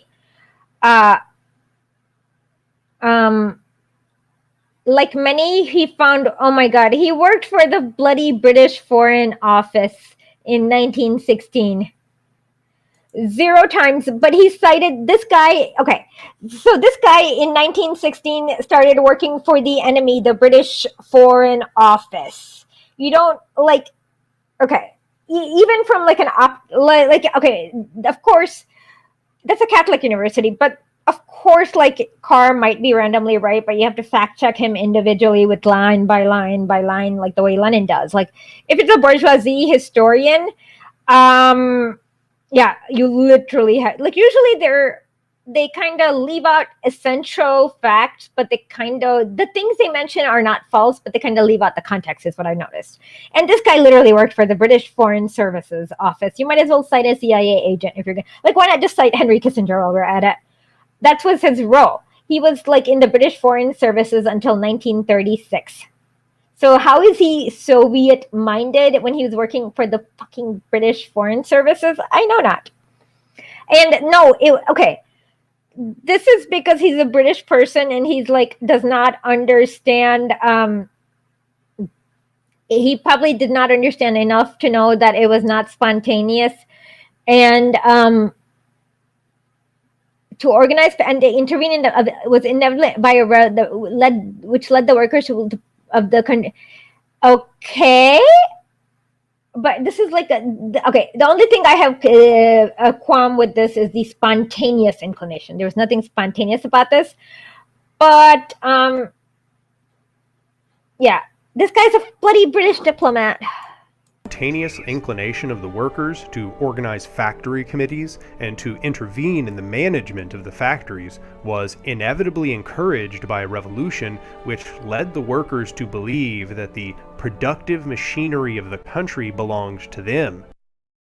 And that's a really interesting thing, that the British Foreign Services doesn't find anarchism to be all that threatening to them. That's a very good sign. And could be operated by them at their own discretion and to their own advantage. This is to say, throughout this Wait, Google Lenin and wood. He actually helps carry, he helps carry wood with the workers in to the Kremlin. Just Google Lenin wood, WOOD. period, the workers were not under the impression that the bodies they were creating were supposed to prefigure a vanguard rulership. Huh? No, you... Oh, Lord. Okay. When you are a literal slave, you need the permission of your owner to leave the house or whatever, and it's not logistically possible for you to go around and I don't know, like evangelize. So the vanguard were people who were not slaves, who could go on a train without the permission of their landlord to so they'll be tracked a little less. Like, really, this is Chomsky's understanding too. They just don't understand what it means to be a slave or serf, which is close enough. I mean, really, it's more or less a distinction without a difference. They were instead intent upon directly configuring socialist property relations. Indeed, at the very first national meeting of the factory committees in 1917, this spirit of self-determination and bottom-up control was unmistakable in their statement that the factory committees themselves should emanate all instructions concerning internal factory organization. What? Yeah.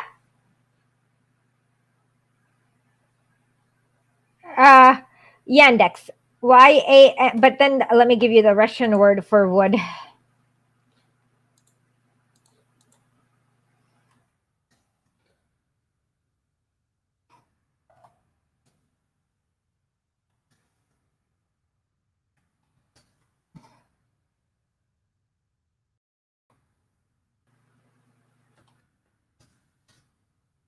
Dereva. Yeah. Yandex.com.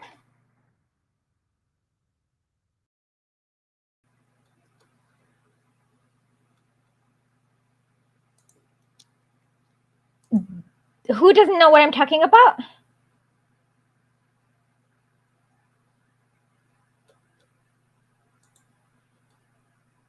Okay, so yes, that makes sense, because when you literally, okay, so what happened is that there were not literally enough literate people.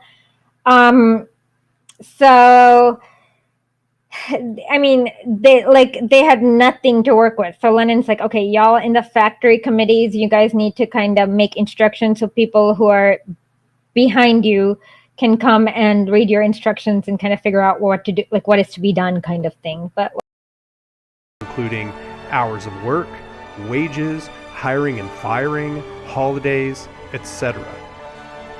This was echoed clearly in the anarcho-syndicalist magazine Golos Truda.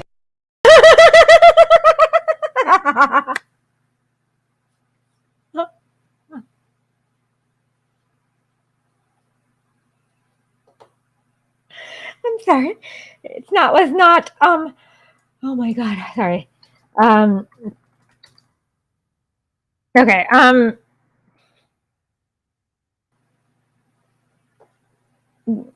Golos Truda was not the anarcho-syndicalist magazine.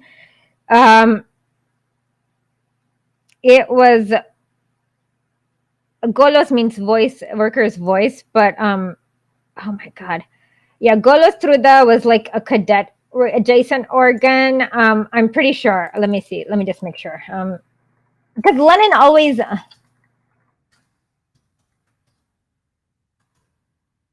Yeah. Okay. This is too funny. I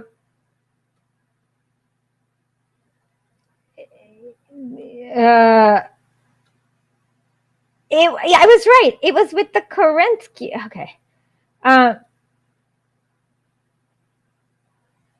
Yeah. Lenin always makes fun of Golos Truda, like in many, many, many articles. I'm trying once more. Okay. So in once more, the Mensheviks in Golos Social. Okay. And then there's also once again in the cabinet Duma. He says, why repeat these elements? Our answer is because the Golos Truda and many Menshevik comrades tend to forget that. Yeah, they weren't. Yeah. Thank you.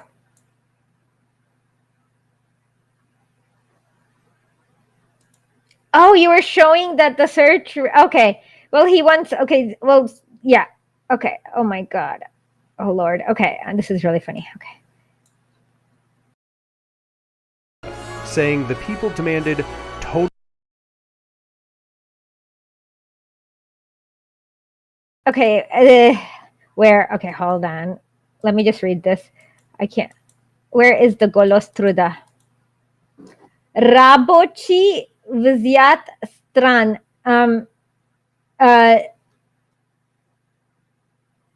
Yeah, that is exactly what I was telling you to do. Let me just look at this one. 19. Okay, Lenin. I'm sure Lenin's probably.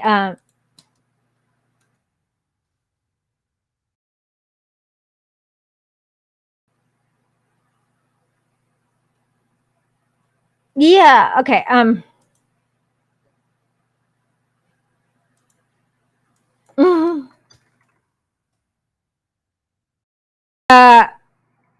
So the Golos Truda wanted to do the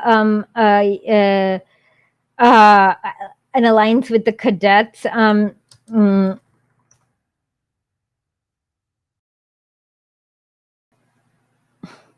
Stupid, because the only thing that is Democrats like Golo. Okay, so I'm sure it's probably something stupid. I'm gonna have to work embracing not control over work rules. None of this makes sense. Okay. This was echoed clearly in the anarcho-syndicalist magazine Golos Truda, saying the people demanded. Ah, damn it! Can somebody take a screenshot where I can read the article, because this blurs too quickly and I can't read it enough to make sure that what he's really saying is true. Total workers' control, embracing all plant operations, real and not fictitious control, control over work rules, hiring and firing, hours and wages, and the procedures of manufacture. The Bolsheviks, while maintaining views that centralization was necessary, could not be seen to be in opposition to such a state of affairs so long as the revolution was still underway. The factory committees were the fighting bodies of the economic insurrection. What economic insurrection? What the hell are you guys talking about?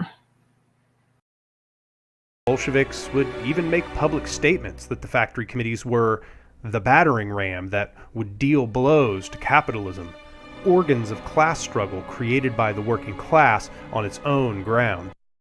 Okay, let's just, what? Okay, let me see if Lenin made this statement.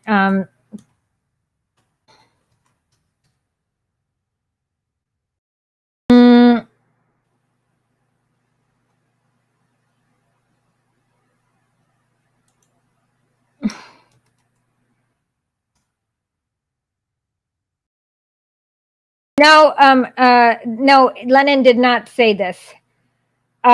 This is funny. Lenin was quoting, okay, let me just make sure this is right.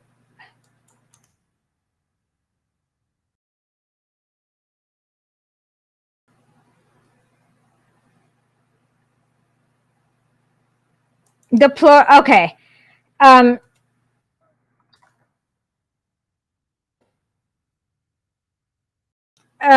Mr. Tubetovsky, the bourgeois does not clearly understand, but in general, on its own, in its class instinct, enables to grasp it perfectly well that on the one hand, the proletariat and the people are useful for its revolution as cannon fodder, as a battering ram against the autocracy, but that on the other hand, the proletarian and the revolutionary will be, that would deal yeah, this sounds like can somebody search this exact quote for me? Because I can't find Lenin actually saying this. I just need somebody to search it right now because I can't do the show while searching.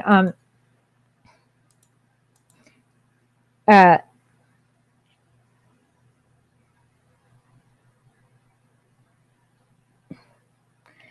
okay.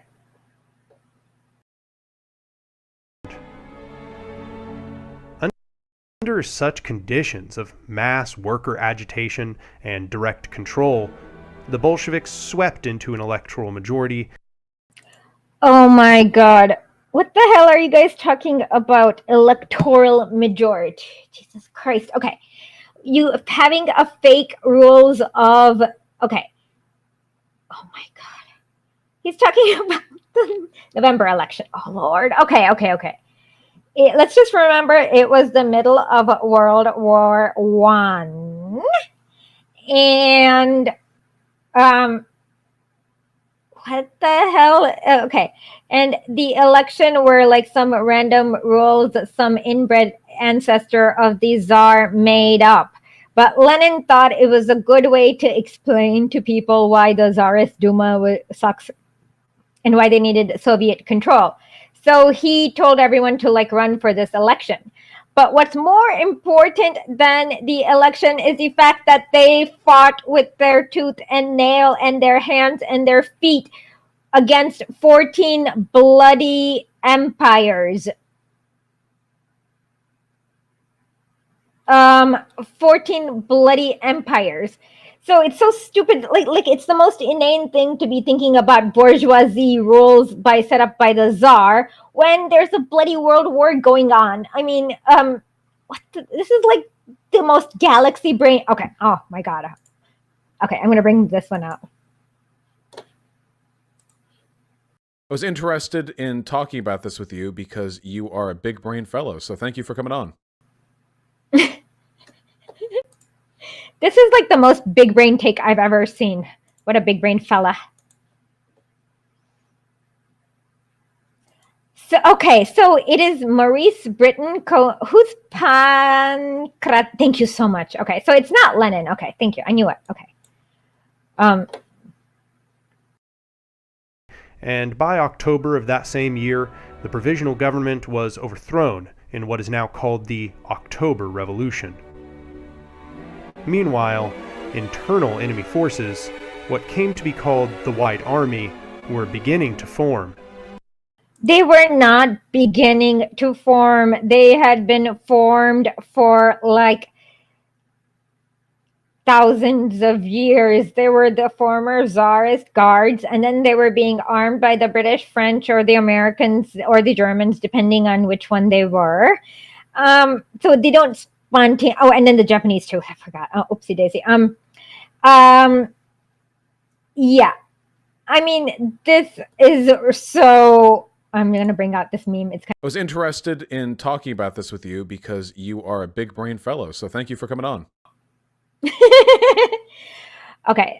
Yeah, they didn't really form. Oh my God, this is like such a big brained fella. Yeah, Bilaya Armia, just exactly. They had like the Bilaya Army, the White Army was there for like centuries because that was the Tsarist army. Oh my God.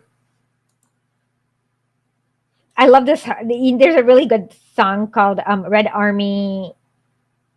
It goes Bilaya Army Chorny Baron, something something. In the end, you'll see that the Red Army wins. And the Russian Civil War was brewing. No, because this is not. Oh my God. Oh my God. Oh my God. Oof. I don't know what to say. This is like this. Okay, no.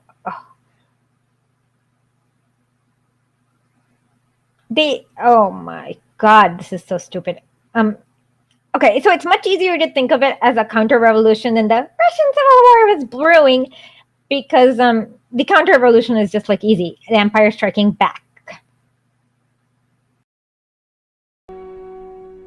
So too were the foreshocks of the Bolshevik sabotage of worker control. What the hell are you talking about? This is the middle of a world war, and then 14 countries are invading them. There is no sabotage. It's all about survival. These people have nothing but hammers and sickles, and that's it. That's it. Like, they are like 14 of the world's biggest armies and air forces. Like, the U.S. Air Force literally like bombed them. US and Britain, 14 countries. I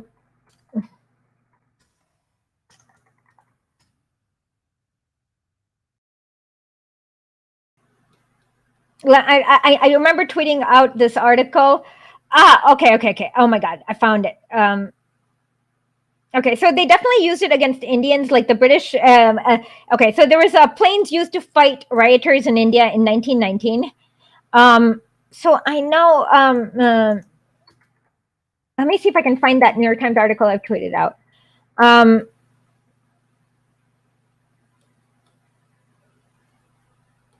Oh my God.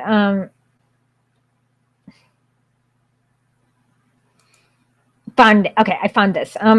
So let's see. Yes, that's the one. Good night. Okay, let me see if I found it. Okay, I found it. So William Taft, where did he say? Okay, see this? He would shoot the Bolshevism out of Russia.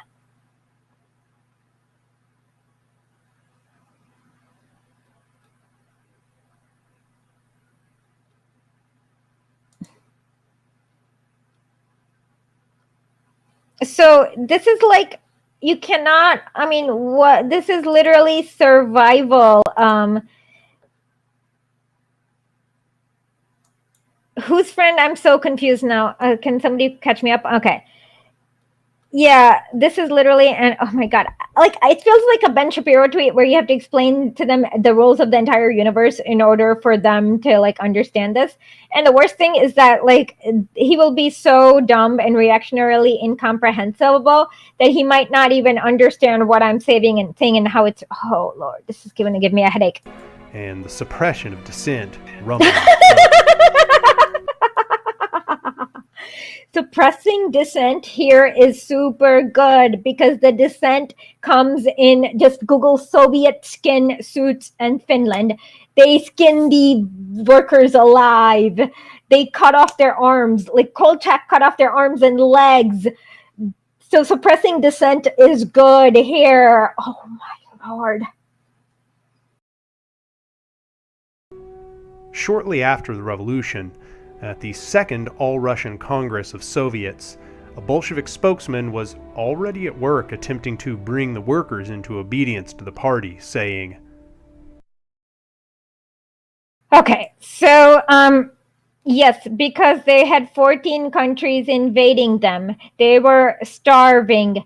There was also no food there. Oh my God, this is going to be the constant rebellion. Okay. Oh my God, he's probably going to talk about the constant. Okay, actually, okay. I've gone on for about 2 hours, so let's just put this in pause, and I will remember the timestamp because I know it's going to be about the constant rebellion. And the Finnish Bolshevik has explained how it was really a counter-revolution, a coup by the Tsarist people. Like, yeah. So just check him out. I don't know what else to say.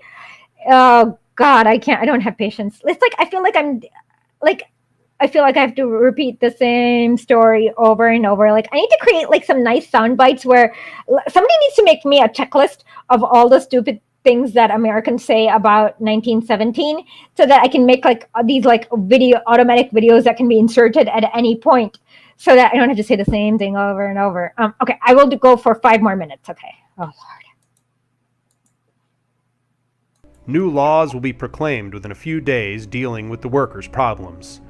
One of the most important will deal with workers' control of production and with the return of industry to normal conditions. Strikes and demonstrations are harmful in Petrograd. We ask you to put an end to... Yes, you know why it's harmful? Because look at where Petrograd is. Oh my God. Okay, remember when the white... Okay, so look, remember what happened with Indonesia, the Jakarta method? Do you remember when what happened? Okay, with the Jakarta method, that just means every worker is going to get murdered, and their hands are cut off. Like God knows, the Holocaust. Like that's what they're going to do to them. Okay. So let's look at where St. Petersburg or Petrograd it was. Okay, minus my okay. Now, okay, here's a ruler. You know how far away from Finland they are? Let's see. Hold on. Let me. Okay. Where is Finland? I can't see it. I'm sorry. Oh, okay, found it. Okay, let's see. How far away? Okay, this is Finland, I think. Right? Yes. Okay, this is what's the capital of Finland? Yeah, okay, they're really close to Finland. Oh my God. Okay, so there is a psycho. Okay, let me just show you. Okay, so this is Finland. That's 183 kilometers. So there is this maniac called Baron Mannerheim who's like murdered like 1 million people. Okay. This is Pskov, which, oh, oopsie daisy, wrong point. Okay, let's try this again. How do I?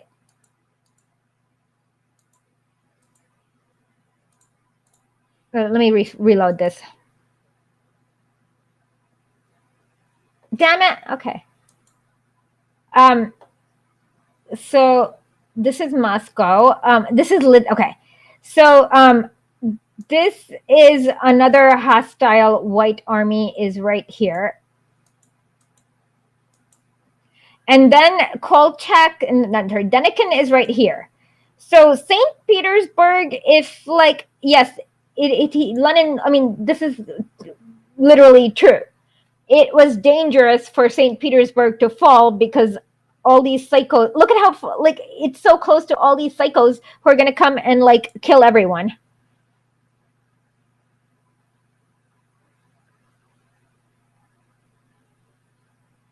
Somebody needs to make me a list of all the dumb things they say so that I don't have to, if you can make me a list, I can go and record this, like do a marathon recording session and go, like, I could be like, Yakov Pavlov. Metaphorically. Yes. Can somebody make me like a list of all the dumb things? Like it's the same argument, but I can't organize all the dumb things.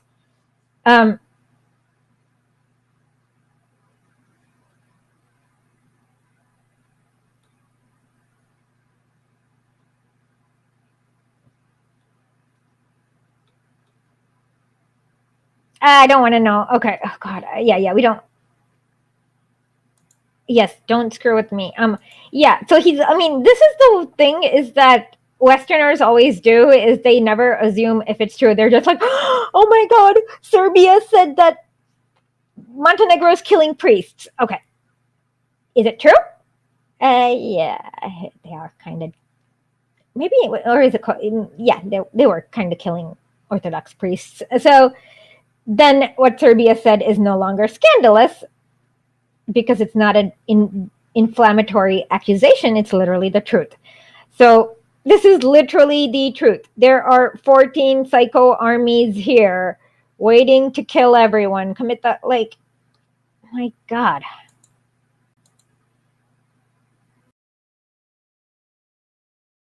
All strikes on economic and political issues, to resume work, and to carry it out in a perfectly orderly manner. Every man to his place. The best way to support the Soviet government these days is to carry on with one's job. Okay, Lenin also did not say this. This is not Lenin's voice. I can tell. Can you guys figure out who said this? Because this is definitely not. Thank you so much. This is definitely not Lenin's voice. Indeed. The USSR existed for scarcely a single month. When you don't understand counter-revolutions or the fact that they're fucking in the middle of a world war and there are 14 countries invading you, this is so stupid. Before Lenin's draft decrees were issued. Dark foreshadowing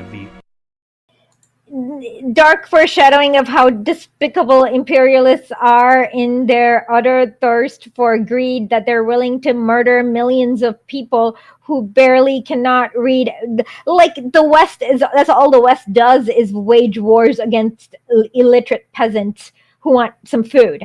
I mean, that's what, like, the U.S. military-industrial complex, that's what they've literally fought for the past 100 years, is illiterate peasants, like in Jakarta, in Afghanistan, and everywhere. It's literally a war against illiterate peasants. So, yeah, this is why anarchists, like, when you don't understand the depravity of imperialism, you don't understand, honestly, like, doing anything to keep away the white devil is worth it.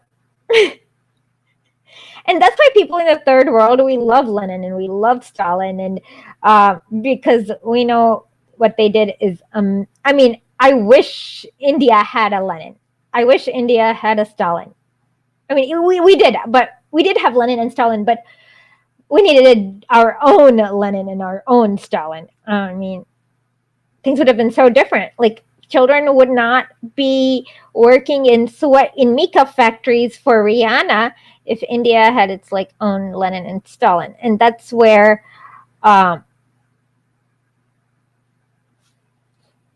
wait, it's a quote from What Is to Be Done, written in 1902. I'm a little confused about this.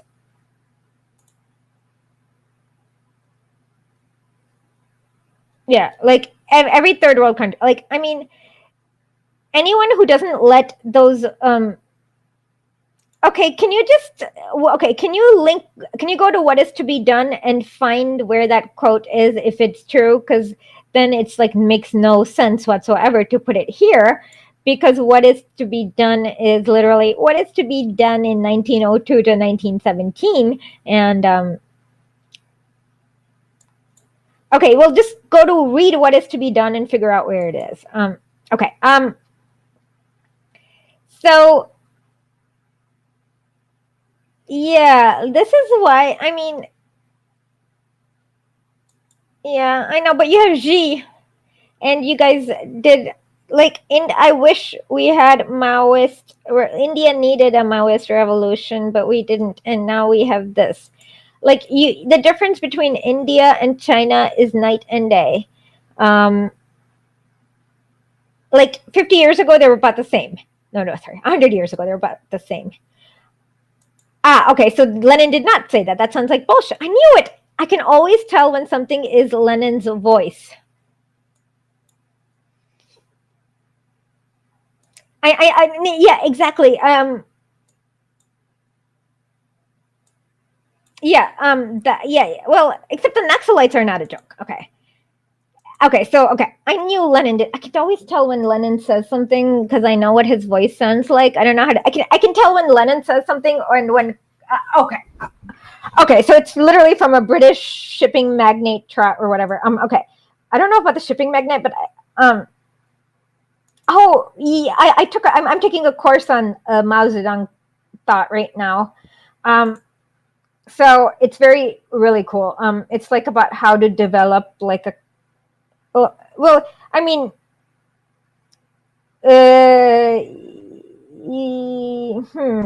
yes, no, I don't know. Yes, I mean, depending on what you define as slaves. If you define slaves as forced labor without pay, yes.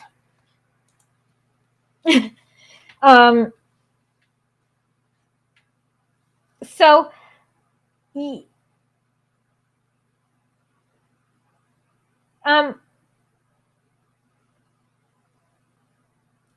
yeah, so like that's the thing is that they can't ever, because they've never been inside the belly of the beast, they just don't understand that the papers are all written from the beastly perspective. And I mean, yeah. Yep. Those are good principles. And so this is the Anarch reactionary incomprehension. Oof. Okay, somebody's gonna really need to, can somebody please volunteer to make a Google document with all the dumb talking point, like all the dumb things they have to say, so that I can just do one marathon video where I debunk everything, and then I don't have to worry about this ever again, and we can get into more advanced thought, like Gramsci. Like I can't even get into Gramsci because this is so overwhelmingly stupid all the time. Like, well, I don't want to be stuck here with Lenin. I mean, I love Lenin, but I don't want to be stuck in debunking stupid things that Lenin already debunked 100 years ago, kind of thing. I want to learn more and advance. And so, yeah. And maybe we can talk a little bit more about like imperial theory, core theory, like there's so much more we can learn. But unfortunately, we can't if I'm like the only one who's going to be debunking every time somebody says something stupid about Stalin. So, literally, like I'm the only, like it seems like everyone comes to me to every time somebody says something stupid about Stalin to debunk. So please make me a list and tweet it out to like John Weiss Spinoza. And tomorrow we will be have a special live guest. No, we can't ignore BreadTube because they are getting 10,000 views while I get 500. Nothing will happen if we ignore them because we will not be educating new people. Lenin.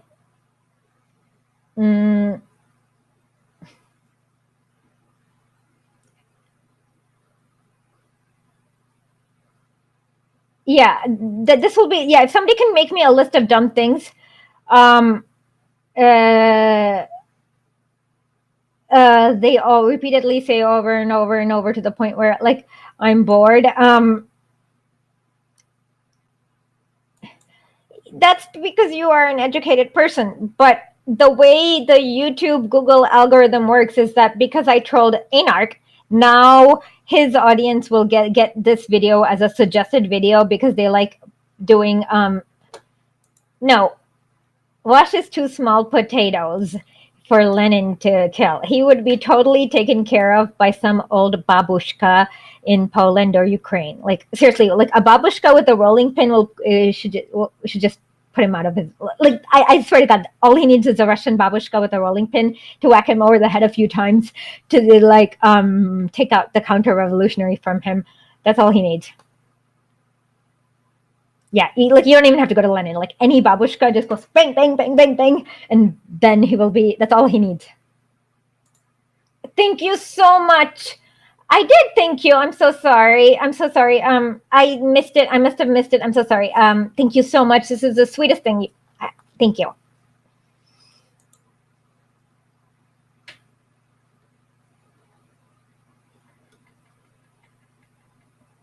Thank you so much. I'm sorry if I missed it. I apologize. I'm so sorry.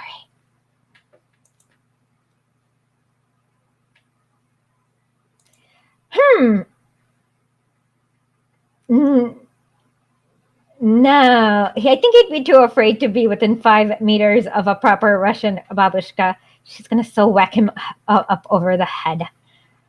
That's all he needs. Like if anyone wants to volunteer their babushka to fly over and hit Ovash with whatever she has in her hand a few times, like that's all he needs. He doesn't need.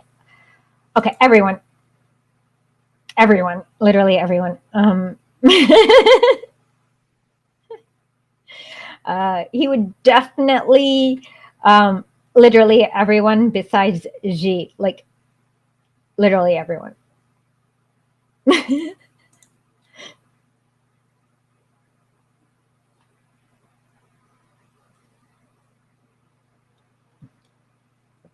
Yeah, NATO should be destroyed. So literally, yeah. So yeah, this is what annoys me, is that they'll never understand because there are two privilege. It's not about stupidity. It's that, okay, what? Explain. See, I love my friend from China here because he and we can just like talk, and then when he doesn't understand, I ask something, and then when I don't understand, he asks something, and we're just like talking, and we're just like normal people. And there's like no big wall of incomprehension that we have to like pass. We're just like, cool. Yeah.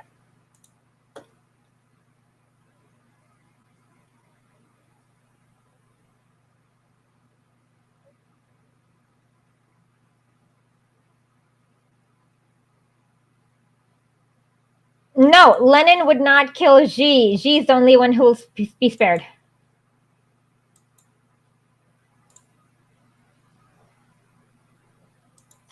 Oh, well, everyone does not know because America is a big husk of sheer reactionary incomprehension. Everyone outside of the United States does, because, but not everyone in the United States. It's like a black hole of ignorance where all intelligence gets sucked out, and nothing can escape this big reactionary incomprehension.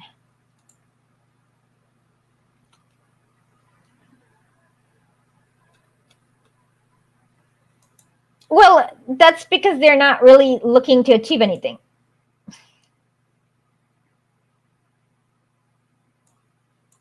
Who? Oh, God. Yeah. My niece also knows this because you're not American, but in America, grown adults are like 5-year-olds. Unfortunately, I don't know what to say. I wish there was a vocabulary to explain how reactionary incomprehension it is. Okay, and anyways, with that, I would say Svobodu narod, Svoboda narod, smrti fascizmi.